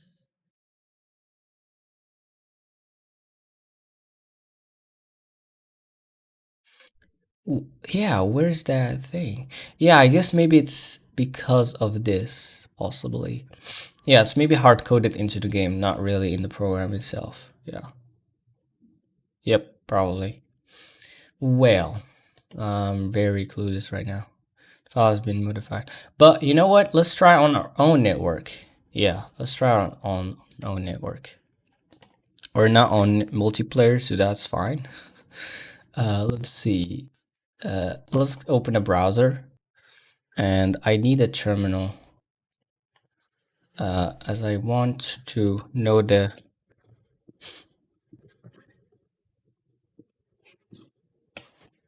So this is the gateway. It's basically the same, the common one. And Yeah, let's go to another. What? This is the browser. Okay.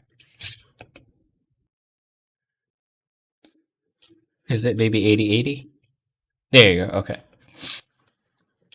So this port is open. These ports are open. Okay. Let's try to add an entry here instead and see what's gonna happen then. I don't know. Let's say 63 or whatever. And oh, there you go. Okay. And let's try this one, for example. And let's see. Save.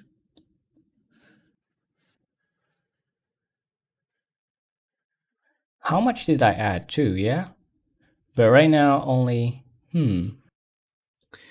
So,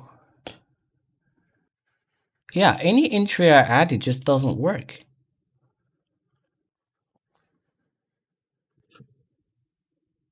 Hold on a second. Safe ports. Well, safe network ports are in used ports. Da, da, da, da.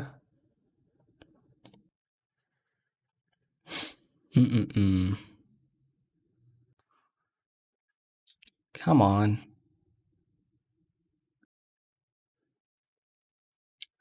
Uh, uh, uh.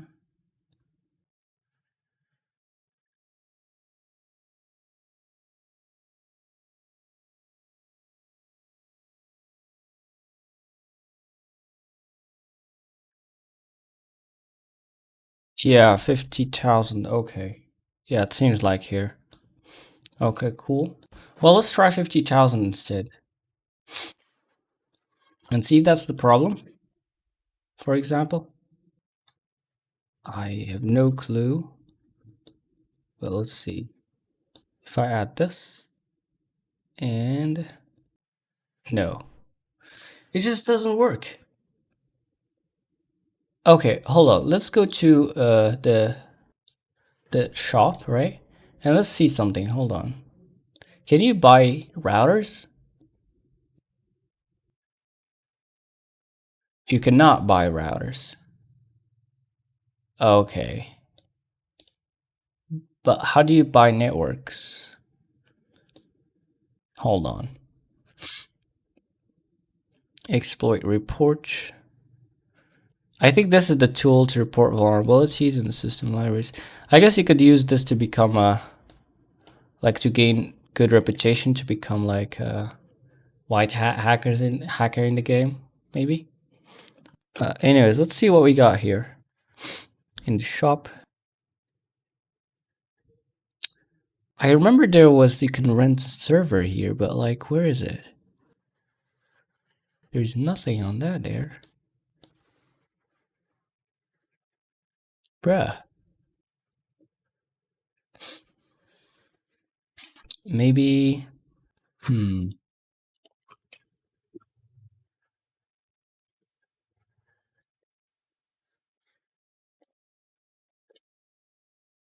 no, there's nothing here. I have no clue. I'm not sure this is a bug or what exactly. Well, I guess let's try something else. Or maybe let's try to do it programmatically if possible. Port code.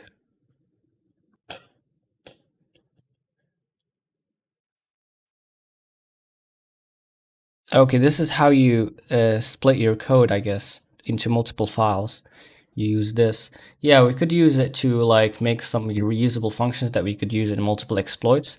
Because right now, all the exploits that we get is just a pile of text in one place. But yeah, returns an array of active ports on the computer. Ping port, port info. No, it doesn't seem like you can do that like programmatically at all. No, it doesn't seem like it. But this is inside the router though. Hold on. Where's the router? There you go. Well, it doesn't really give a lot of information about it, isn't it? You could get the kernel version, local IP, public IP, and ping port and stuff. Oh well, I have no clue. Metaexploit.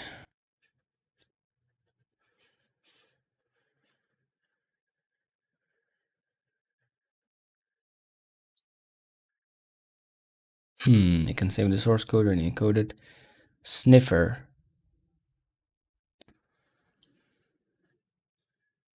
Hmm.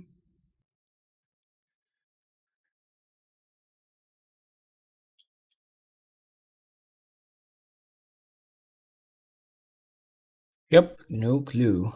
I guess I'll just take another job at this point. Like, bruh. Like HTTP, there just doesn't seem to be any simple way to do it. That's a lot of programs right there.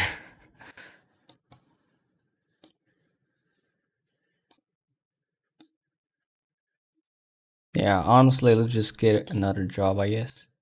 Because this is insane. I think maybe it's gotta be a bug or something, I have no clue. So, well. Or what we could also do right now, we could actually hack the other networks that we have here. Well, actually, I didn't hack the, but honestly, that's not very fun, I guess. Let's just get another job. Anyways, fine. Let's get another job. So get remote file from the victim.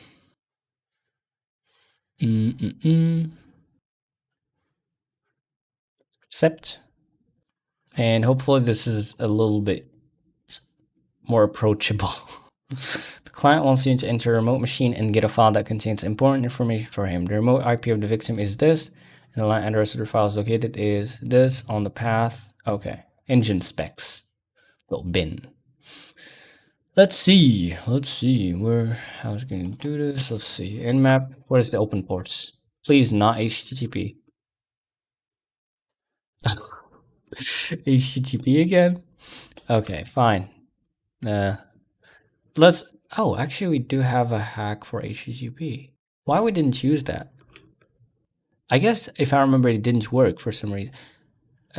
Is it because? Yeah, it's. I don't know. Super clueless. Why it didn't work though?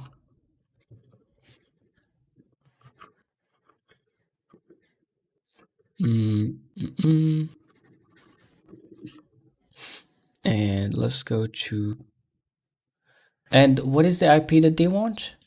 03, which is this one. But this port is closed. Interesting. So we cannot use that, I believe. So let's just try this out anyways and find out what happened, I guess. And port 80. Oopsies. Come on, 80.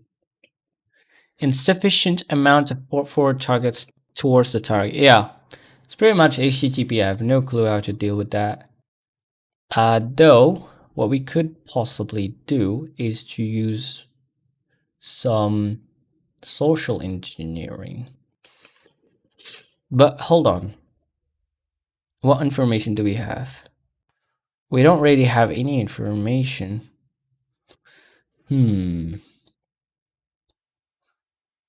Administrative action. We don't have any other email, so no. Login issues. Online user. Yeah, I need some actual data to use this. Alright, would you mind telling me the version of the library? Your coworker. Yeah, I need some information to actually be able to do that. Alright, I know it was you.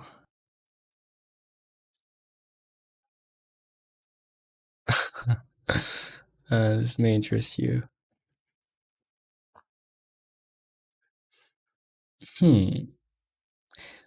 Okay, would this actually work? I don't know. It may be a trap. Maybe a trap. Anyways, never mind. Let's just go with let's just go with another job, honestly.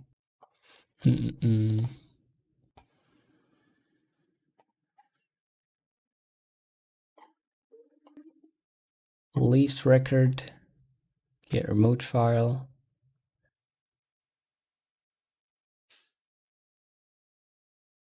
Well, you know what? Let's just go with some easier job for now. Except because these jobs are just crazy. Okay, so this should be an easy job. Let's see. The victim in map. Ah, that's a lot of open ports right there. SSH, FTP, HTTP. Choose whatever you want. That is crazy. So, how are we gonna do this? The record to modify belongs to Donald Akibi. Client wants to modify the subject physics. Client wants to change some grades in his academic record through a teacher's computer. And the LAN IP is, well, all of them are like that. Okay. Remote IP of the victim is this. Okay. So let's just see what we could do about that. We do have an SSH. Yeah, we have SSH pass WD. So this is the exploit that we have made. And we could just go ahead and use the IP here. And the port. The port is 22 as always. And let's go. It's as simple as that. Yeah, this should be very straightforward.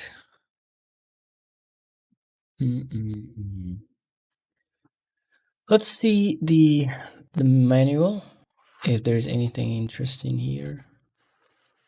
White traces.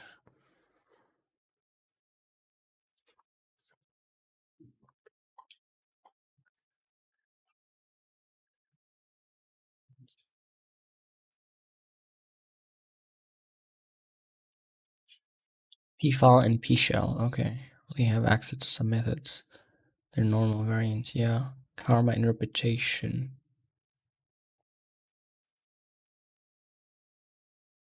I feel like getting the SSH password is a bit too easy. Yeah, it's a very easy hack. But like the other ones were just crazy. Like what? Let's try to get another crazy job, I guess. So yeah, let's just try another one and find out. Hopefully it wouldn't be too crazy again. The client wants the login credentials of the user. Let's see. Terminal and map. HTTP again. That is crazy. Ba-ba-da-ba-ba. And they don't give you any other information other than that. Crazy stuff. All right. So, QB hello. Okay, cool. Let's say SSH. And let's go to the port. Connected. Let's open the log viewer real quick. Let's remove the trace. And let's open a file explorer. And students viewer. Right, let's go here. The client wants to modify the subject physics to change the node to approved at least. Approved. What does approved mean? Donald's. What is approved? Oh, let's just say 10, I guess. Like, what is the actual top here? Yo, what is the top note? What? What's the... what is the top note in the US? I guess 100 or what? I have no clue. Hold on. Let me just see here. I guess it's 10 maybe. Yeah, it's probably 10. in this game. Physics. Let's see if this would be good.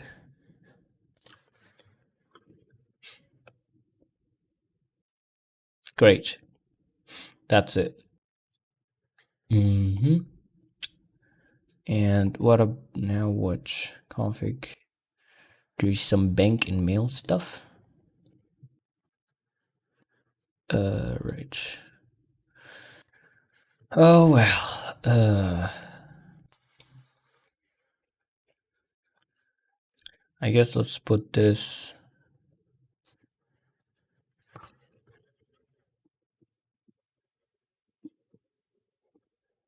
here.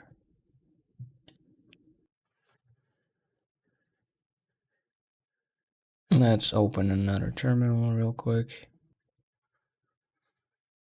Bank mail. Okay. So let's decipher that. How are we gonna do it? Wait, okay, cd desktop slash d, and then basically decipher. Can I launch another terminal from here? Yeah, I can. Okay. So let's just decipher. Oh, I have to do slash desktop again. Slash. And let's decipher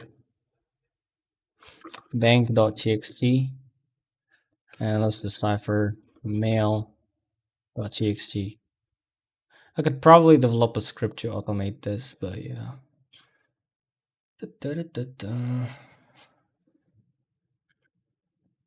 Would upgrading the CPU would actually make this faster or something?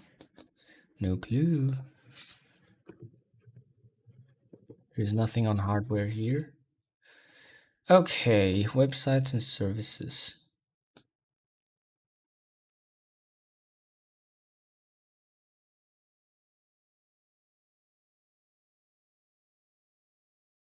Hmm.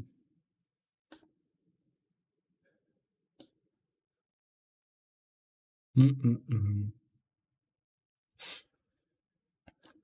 Come on, that's stupidly slow. Ba-da-ba-ba. This actually, I haven't seen the other exploits though. Yeah, I didn't. What about the kernel router, for example?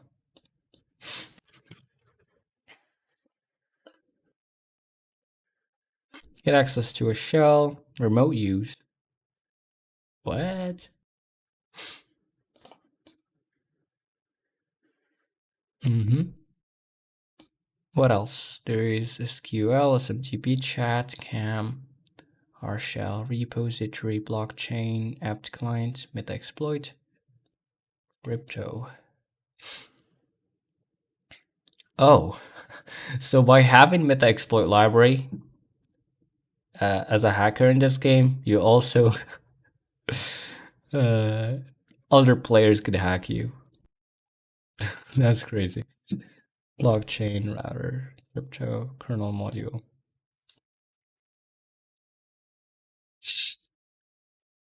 Oh well.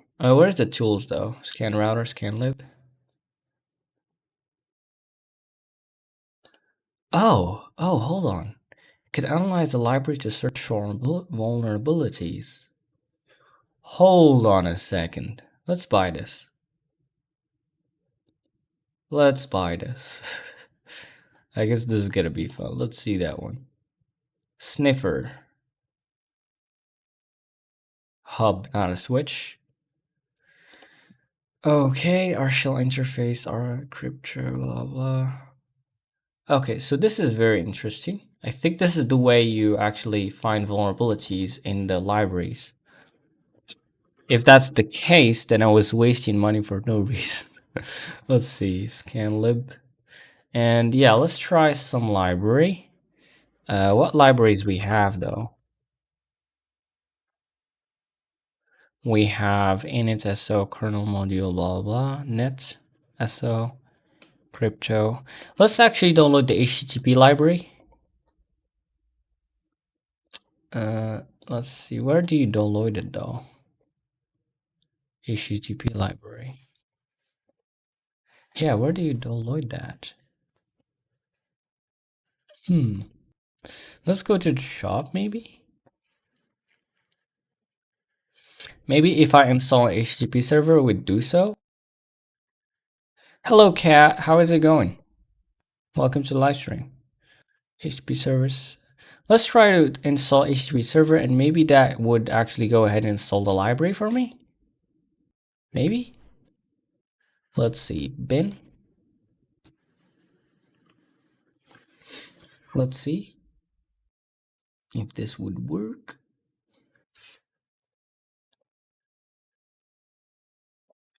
Close. Open. Okay, what about now? Let's see. Scanlib slash. I didn't get an HTTP module, like a library. Interesting. What about here? What about in this machine that have HTTP on, I guess? Is that the case? Hold on. File Explorer. We are already in. Yeah, there you go. Let's see lib. There you go. Lib HTTP. Great. let's actually copy these. Where is it? Come on. Kodotaku.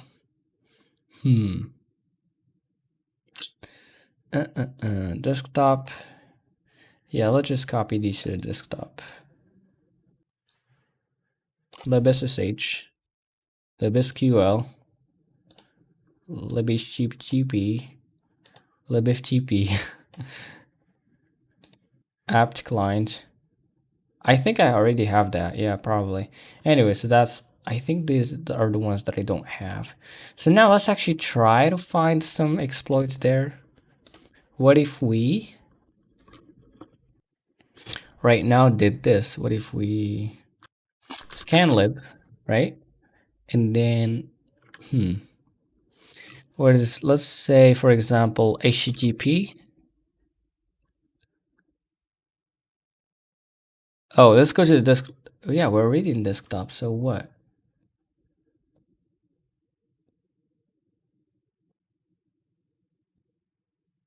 Oh, it's called lib. Okay, lib http.so. Scanning memory address. Let's go. So I guess this is how you find overflow problems. Let's see. If this is good enough, then we could actually make our own exploits. Let's go.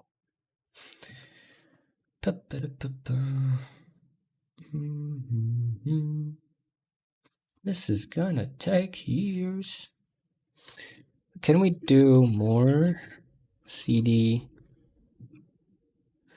Anyway, it's pretty soon. It's gonna finish. Okay, let's see. And ooh, okay. Detected issues in 4 memory zones. So we have this, right? We have this, and we have this pointers in memory, addresses, right? So, but I don't think that's enough. How do you, because if we see, for example, some, let me show you. Where's the file explorer? Oh, this file explorer is, oh, I could actually see center window, but anyways. Right, so let's go to source. And for example, let's say this one, right? So you include the library, I guess, and then what? You include meta exploit. And there you go, metalib. The overflow this. But then you give it an address, but you also give it some value. Okay. Dumplib. Okay, let's try this out, I guess. Let's open a new code editor. Let's try to do this. And let's just remove all these for now. Now let's leave this. Oh, select memory index. Ooh, I could actually select a memory index. One, memory index 1, scan for vulnerabilities at memory zone, decompile source, searching insecure values, and save check loop in array st, buffer overflow, checking inactive user, and save check loop in an array de-enter, buffer overflow, one port forwarding configured from router to the target computer, checking registered users equal to 4, and save check loop in array, and e buffer overflow, checking inactive user. Okay, so I guess these are the requirements of the overflow. And yeah, maybe these are the name of the thing that you give it to overflow. Looping array st. Yeah, I think so. Checking inactive user. So checking inactive user. Checking inactive user. Okay, let's see the other ones. So we have seen the first one. Let's try this. Come on, I'm gonna need to do it again. Ah, oh, come on. So that's how you find vulnerabilities in the game. That's cool. So all the money that we spent, I guess, on the exploits, maybe just wasted. Could have just made our own. Maybe. Maybe. Hmm.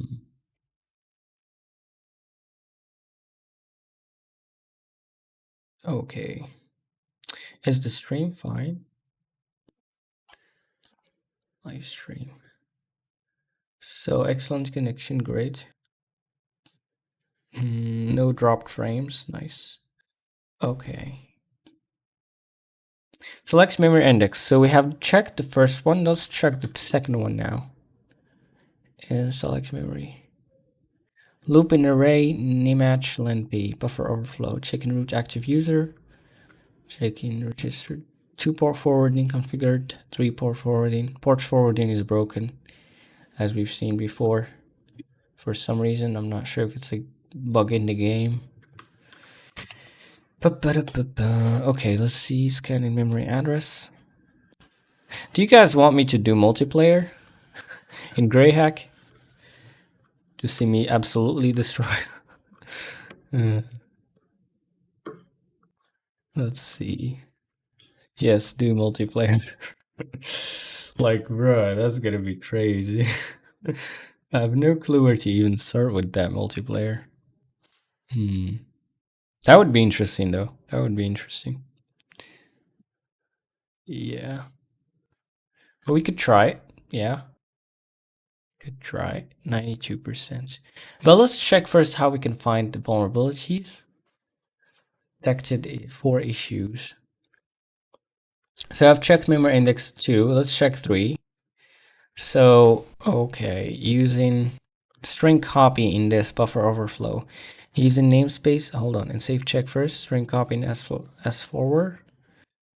Registered users equal to 2. Root active user. Use the namespace netso, compile that version. Checking root active user. You gotta make a long stream in multiplayer, just constantly hacking some specific person. I have no clue where to even start with that, though. It's crazy. 2 port forwarding configured from the router. Well, what net.so even does? Right. Let's check the other ones. Yeah, let's check the other ones. Da, da, da, da, da. Ba, ba, ba, ba. Let's check the manual. There's basics. Ooh, welcome to GreyScript. Clean and clear syntax. Okay, use a parentheses, GreyScript in case sensitive. Control flow, data types, type checking. Map functions. Okay. Greatest common divisor.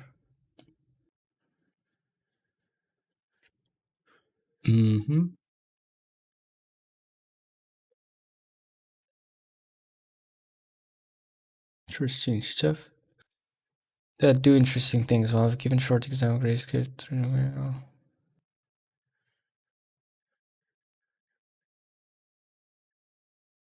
Fizz buzz.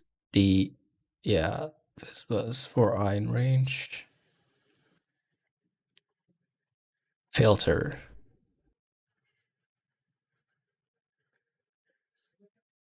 Is this done? Yeah. So you've checked which one? We have checked 2 or what? Hold on. 3. We have checked 3. Let's see 4. Okay. Checking an active user. Using namespace. All these requirements, bro. Like what? Checking registered users equal to 4. Alright. Well, we could just try some. We could just get some exploits and just try them out. Like, for example, this guy right here needs the library netso to be in the machine. I mean, if it's not there, then, well, it would just fail anyways. And thank man, welcome to the live stream. How is it going? Using namespace netso, compile that version. Yeah, we could just try some. Or honestly, I'm too lazy to make my own, so I guess let's just buy them. Terminal. Yeah, I guess let's try it out anyways. Do you prefer FizzBuzz? Like in what aspect, in what sense? Actually, let's just try to make our own thing, right? Let's see how we can do that. I never tried it, so let's see. Which is better, Fizz or Buzz? No clue.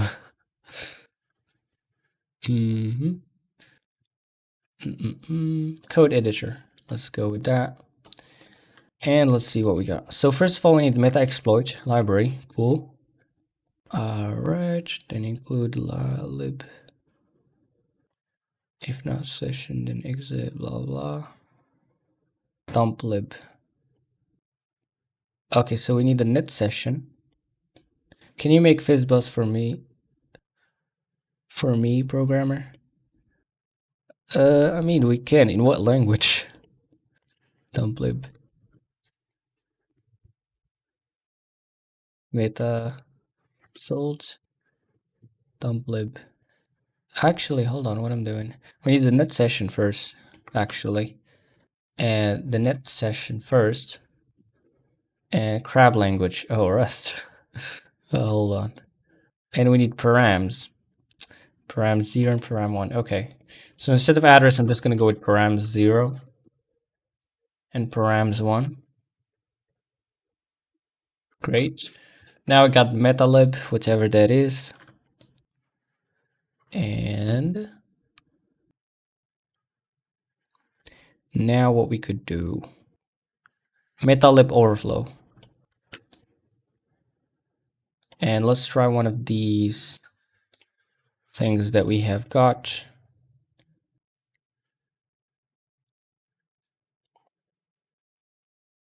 All right, so 4 is it? Using namespace, checking an active user, using namespace, no. Checking, blah, blah. Checking from an active user.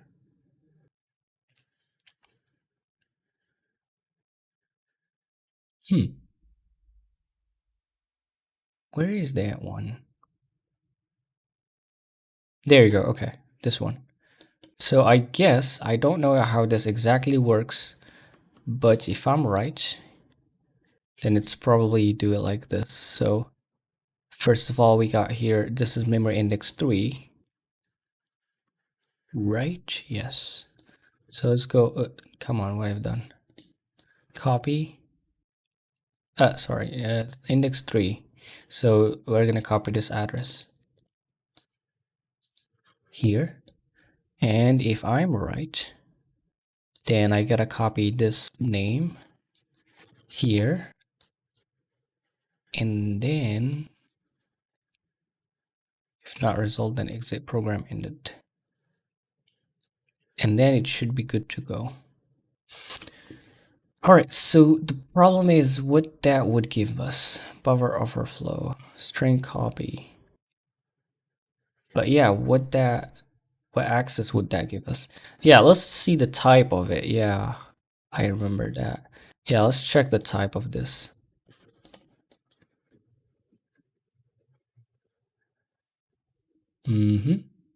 And in our case, at least for now, it's in the desktop though. No, hold on. What I'm doing? Yeah, right. So let's just put it in our own machine. We're not in multiplayer. It's fine. So let's go to where is it? Where is it? Where is it? Yeah, fine. Let's just go to File Explorer, lib. Let's put HTTPSO here. Close. And let's see what we got. So let's build this program. And let's see what we got. Boot user bin my HTTP exploit. I don't know what it even does, so allow import. Either way, it does on overflow, and we'll find out what it does, and even if it even works in the first place. Gotta go. See ya, Ackerman. Thank you so much for tuning in. Goodbye, all of us. Right. So, okay, cool. Now we need the IP and the port. Well, the IP is my own IP in this case. If config, right? So can we actually hack our own network? Let's see. Imagine forgetting your password and then hacking your own machine to get the password. But no, we could just decipher the passwd. Anyways, local IP. All right, and which port though? Well, do we even have a port open? No, we don't. Actually, let's just try one of the emails that we have. Actually, hold on. So, customer satisfied, not this one. Where is the missions that we haven't done? I guess this one. Okay. So let's go with this, for example. And in map, yeah, it's HTTP. Have HTTP. Great. Let's try my HTTP exploit on this, if it works or not. So it's gonna be this, and the port is gonna be 80. Let's see if I really guessed it right or not. Of course not. Type error while attempting to look up dump lib. Huh? Type error while attempting to look up dump lib.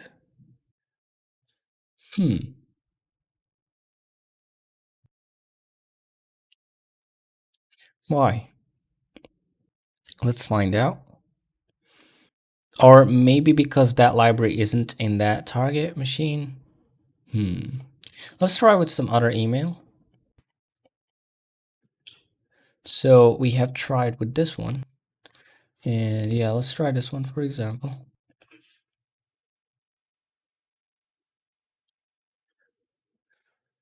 And let's find out. No, same problem. Let's see my code again. So we have a problem in line 3 for some reason.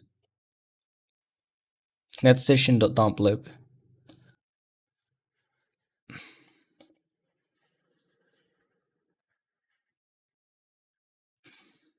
Net session. I mean that. Oh, 2int here seems like it. Let's try this now. I mean, even how it even compiled then. Anyways, bin place. Let's try now again.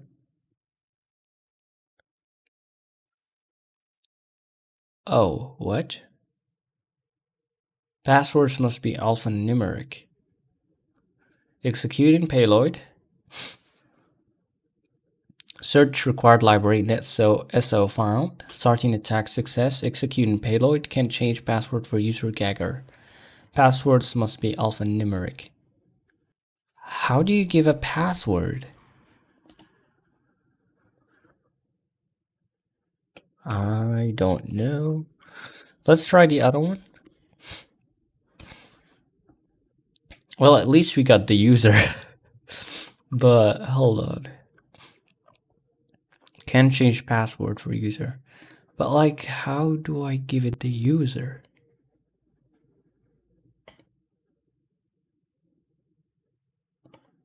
And what is the type of the result in the first place?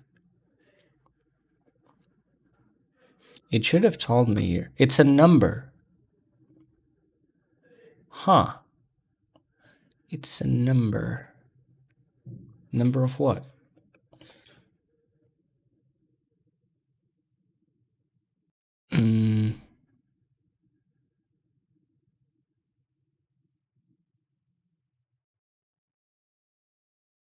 Let's see the other exploits if we can find a clue there. More. Let's see the other exploits that we have bought. Where is it? File Explorer. Actually, go back. Source. So we checked this one. Let's check this one. Net use, then exit dump lib overflow. Now result, then exit program ended. And crab tools include lib. Okay, where is this result again is being used? Type of result. Computer.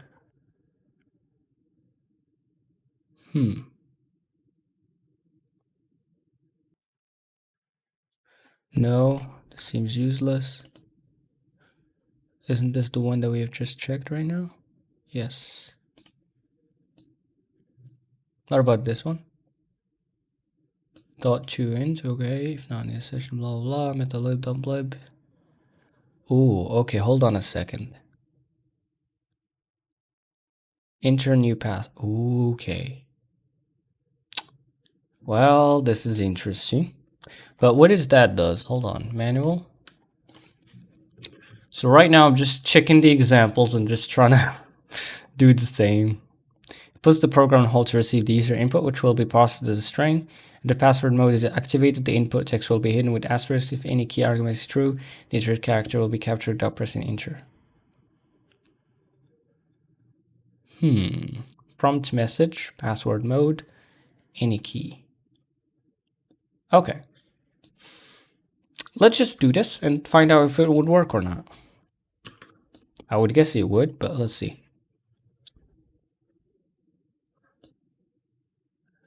All right, and I don't know what the number is for, by the way. And let's also print the result, actually. And let's see and find out.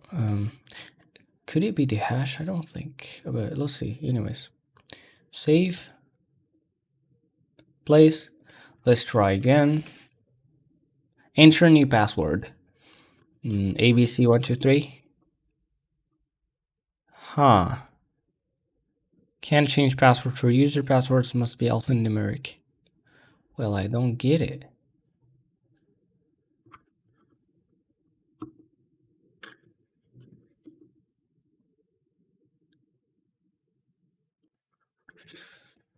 So what? I've done the same thing as... Okay. You actually give it as an argument. Cool. Okay. Let's find out. I guess this would work now. Right now I see the relation between these things because it didn't make sense for me before. Let's see now. Come on, really? Nice. For user. The problem though, do you like do SSH, but SSH is not open. Like if you modify the password, then what's next? Yeah, exactly. Like, I mean, we have the password right now, The problem is we don't have access. Like, how do you gain access through HTTP? Good question, actually. How do you gain access through HTTP? Browser, hold on a second. I think through a browser, but like, hold on. We got an HTTP server right here.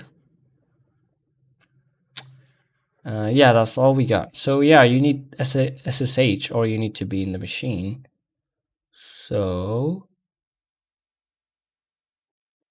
hold on a second. Displays the user accounts registered on server. What? Nice. Buy this. I can see how that could be useful. Bin. Save.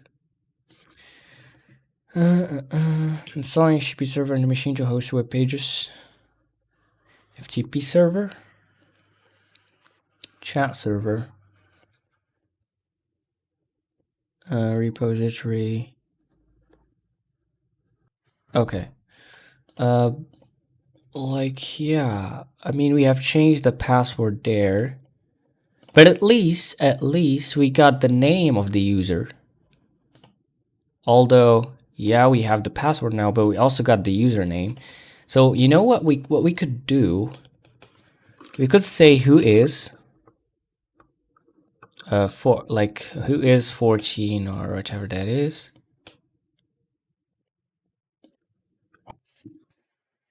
Okay, so hold on a second. I'm gonna try something interesting here.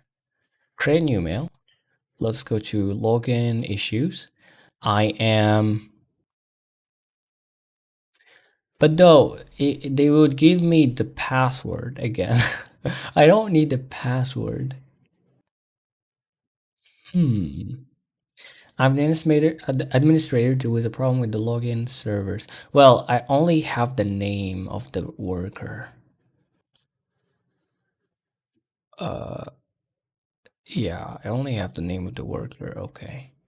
So login issues, online user. I am the administrator for your station. No. Online user, admin online. Hello, admin. I'm username. Work with your own company name. Ooh. But hold on. How do you get the company name? Is it this? Admin online. I have to finish some pending tasks remotely, but when I enter the credentials of my account, it says it alerts me that someone is trying to enter into my account in an authorized way. I'm worried about possible theft of data, so as you are the administrator of the system, let you know in case you have to check something. Thanks for your time. Maybe you could use this to like make the admin online, and if you do that, you could use some exploit. Okay.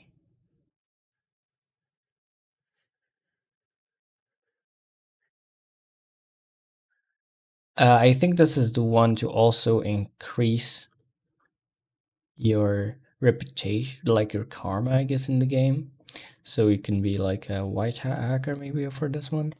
System information. Sorry to bother you. I'm username, your coworker. Would you mind telling me which version of the library name you have installed? Okay. Remote login. Hello, I'm the administrator. Your workstation. No, I cannot use this. But what does it do? You need to connect to the server as soon as possible at the local IP in order to verify that everything's correct. Hold on a second. I'm the administrator. No. Remote login. Funny game. Of course not. No. Alright, so what we could do here. Well, let's just try this emails, honestly. I mean, I don't have another. So, hello. The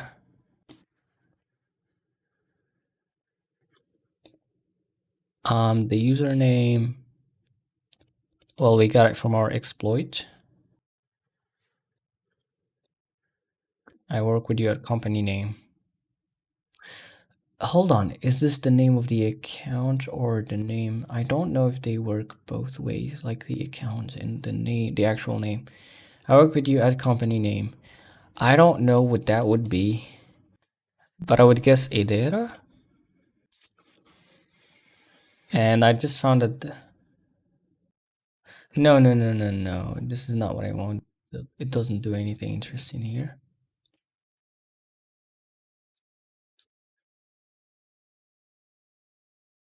Hmm.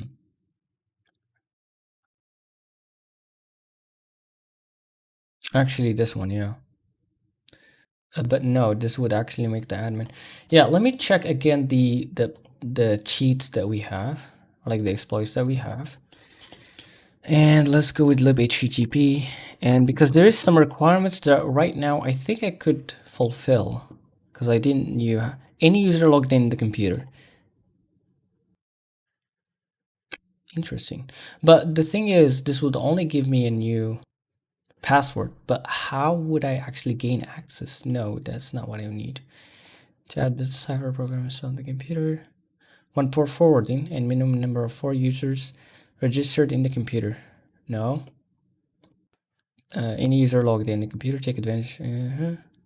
No, I could already do this. No, useless.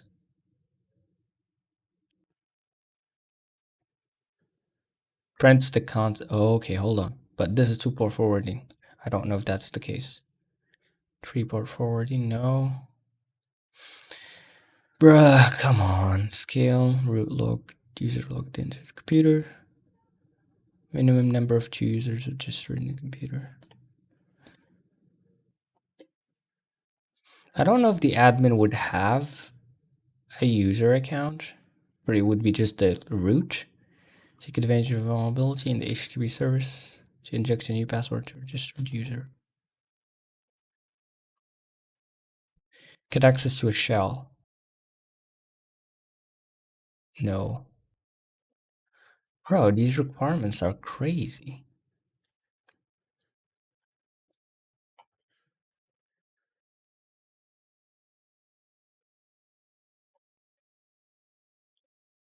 No.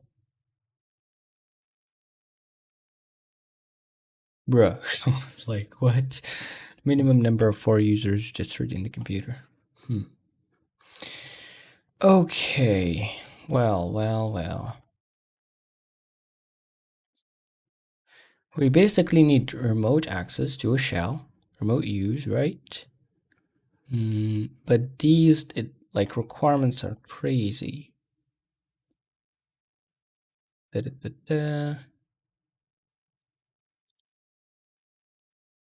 Figured.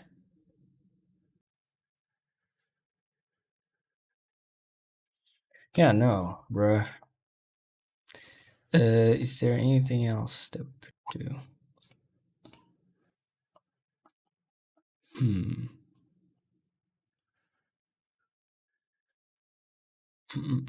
I really cannot think of some way to do this.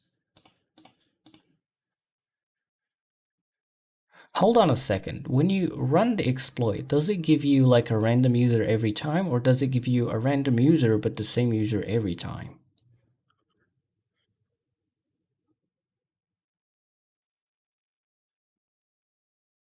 No, it seems like, unless if there's only that user, but it seems like it only gives you one.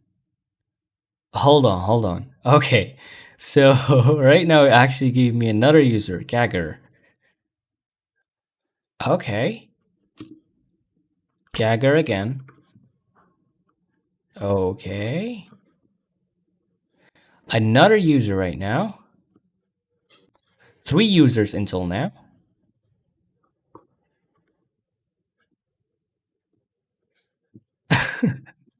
So we found an exploit. Okay. Like, I found out how to actually.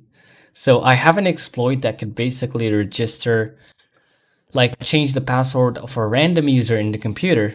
So what I've done, I've just constantly got, like, changed the password.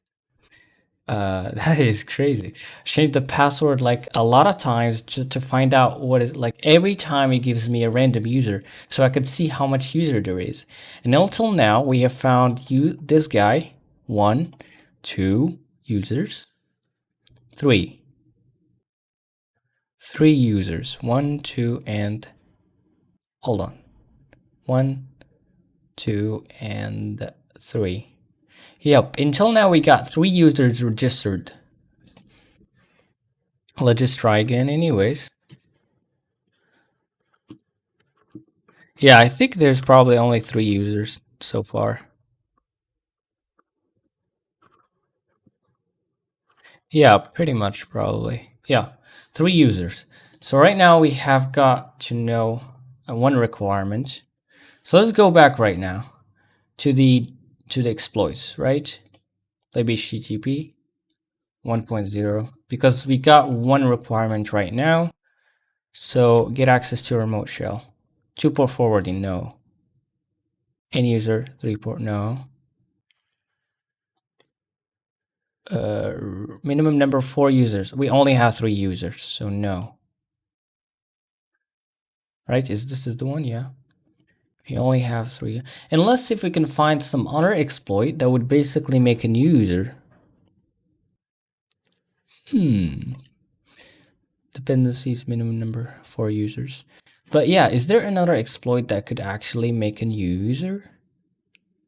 To inject a new password, no. To decipher all passwords, to inject a new password,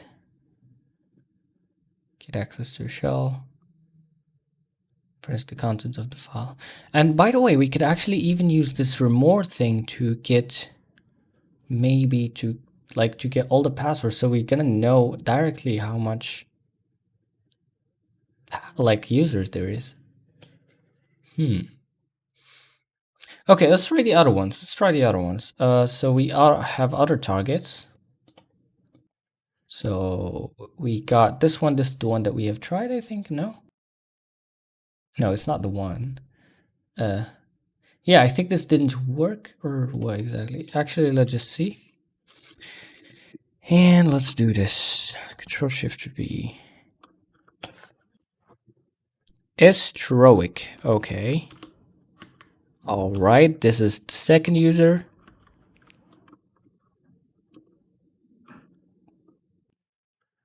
Two users. 3 users now.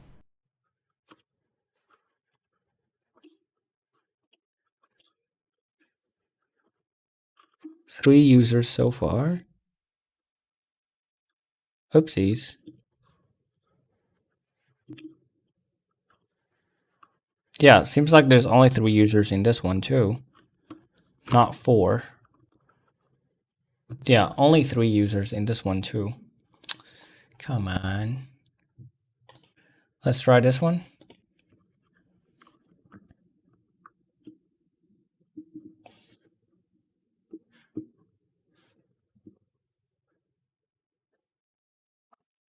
So Gagger. Here's one. Oh, didn't I done this already? Yeah, I think I've already done this one. Yeah, I think so. Hold on.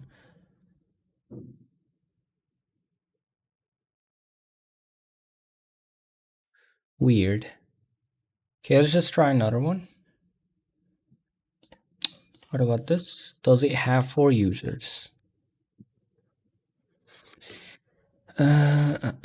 Port not found. What about 8080? Port closed. Oh, which port was the? Hold on. In map? Oh, this one have SSH. Oh well. Anyways, I'm not interested into that one. Well, we know now how to.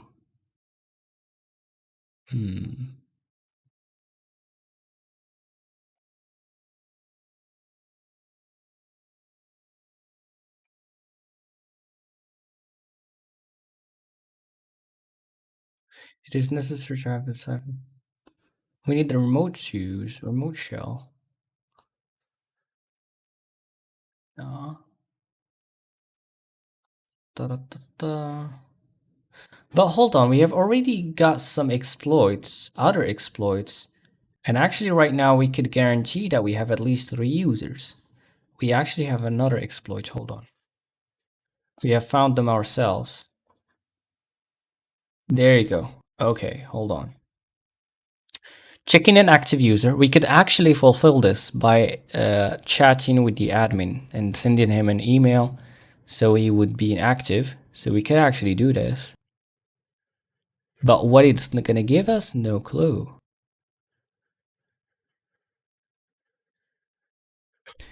Equal to 4. Equal to 4. I don't know what they got with 4. Chicken root active user. Okay. 2 port forwarding, no port forwarding is broken on the game. Chicken inactive user, okay. Chicken root active user. Chicken an active user. This one only needs an active user. Chicken an active user here too. Okay, so we could actually do this one. And I think, maybe, I haven't tried it, but we can probably do that. The problem is what these would do. I have to try it out. Honestly, let's develop an interesting script, okay? Let's develop an interesting script. Instead of just hard coding the exploits and stuff, why do that? I mean, we could just give the address here, you know, and which is going to be params 2. And then we could say here params 3. Okay, can we actually get how can we get like the remaining parameters from the array? And does it support variable arguments? We're gonna find out. Manual. Scripting. Basics. Search. Var arg. Or arg. Okay.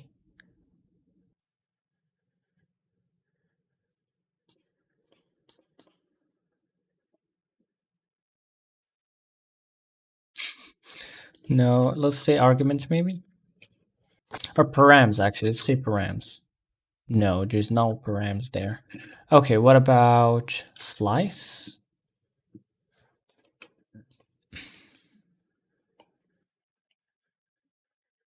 Where is slice here? Oh, there you go. There you go. The problem though with this is that we need to somehow unpack it. Is there a way to unpack the array into arguments?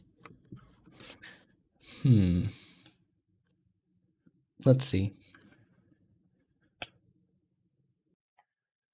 There's lists, type checking, extended built-in types, lists, strings, functions. Fizzbuzz. Okay, let's try seeing this one. I think it calls it instead of. Is there an array or is it called list? I think it's called list, yeah.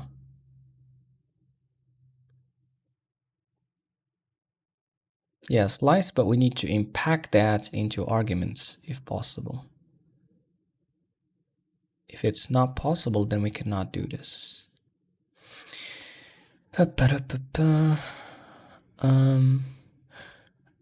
Well,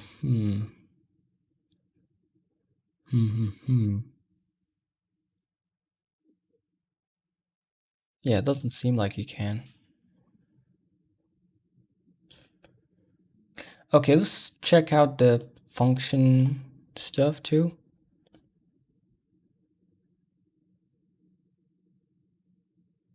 Parameters, okay.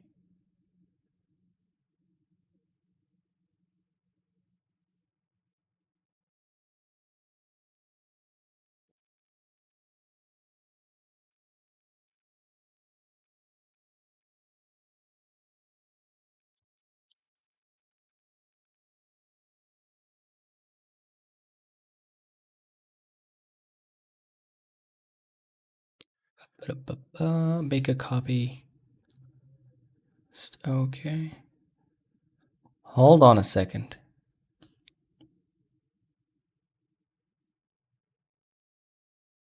But no, what the heck is this? Oh, apply. What that does? Nah, bruh. I thought it was gonna do that, but no. Bruh.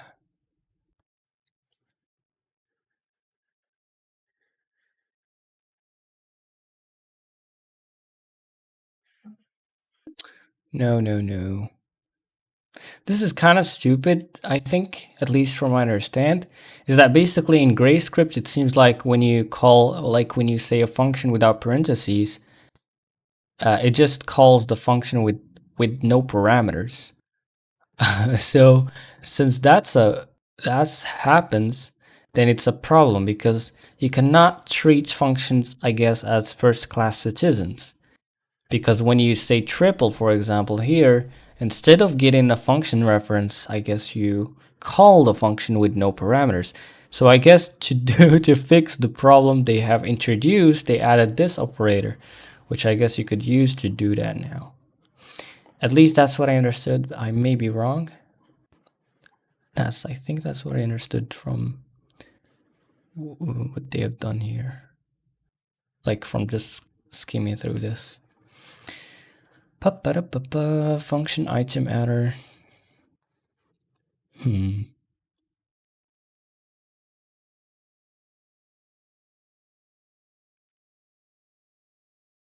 This is kind of like currying.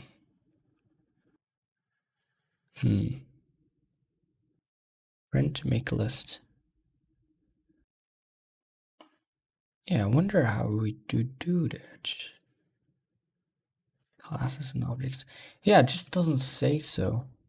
Hold on. In pack. GreyScript.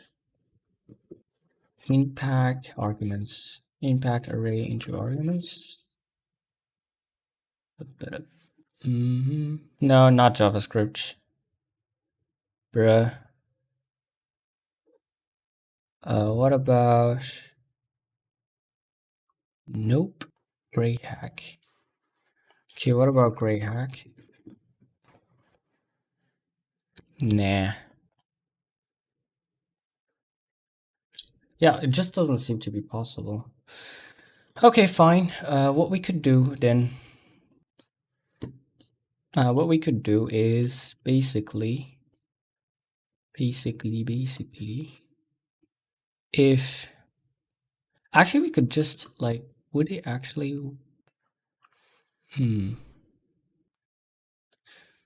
Yeah, go back to the manual. Actually, hold on. Scripting basics. Let's go to the array thing or whatever it's called. Lists. What is the functions that are there? Hold on. Can index slice. Okay. Index.index. Is there any no? Hold on. No, there doesn't seem to be. Intrinsic functions.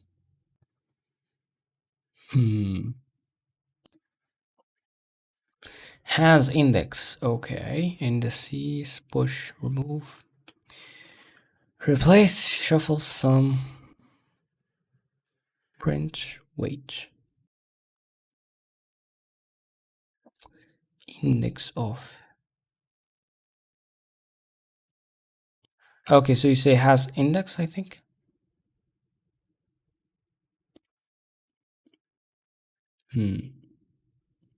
Well, whatever. Let's just go ahead and say params for here. And or null. But yeah, let's just go with that, I guess. Enter new password. Dumplib. But yeah, honestly, I'm quite tired at this point with this. I'm gonna try to find out why the port forwarding wasn't working, because I think we could have easily done like hacked that stuff with port forwarding, but for some reason it didn't work. I don't know if it's a bug in the game or what exactly. But yeah, maybe it was the missing key. So I think that was it for this stream. Let me know, guys, in the comment section if you want me to make new streams about this game or some other game or some other thing, right? And also, tell me if you want multiplayer next time. I don't even know where to start with that, but let me know. Anyways, so that was it for this stream, and see you later. Goodbye, everyone.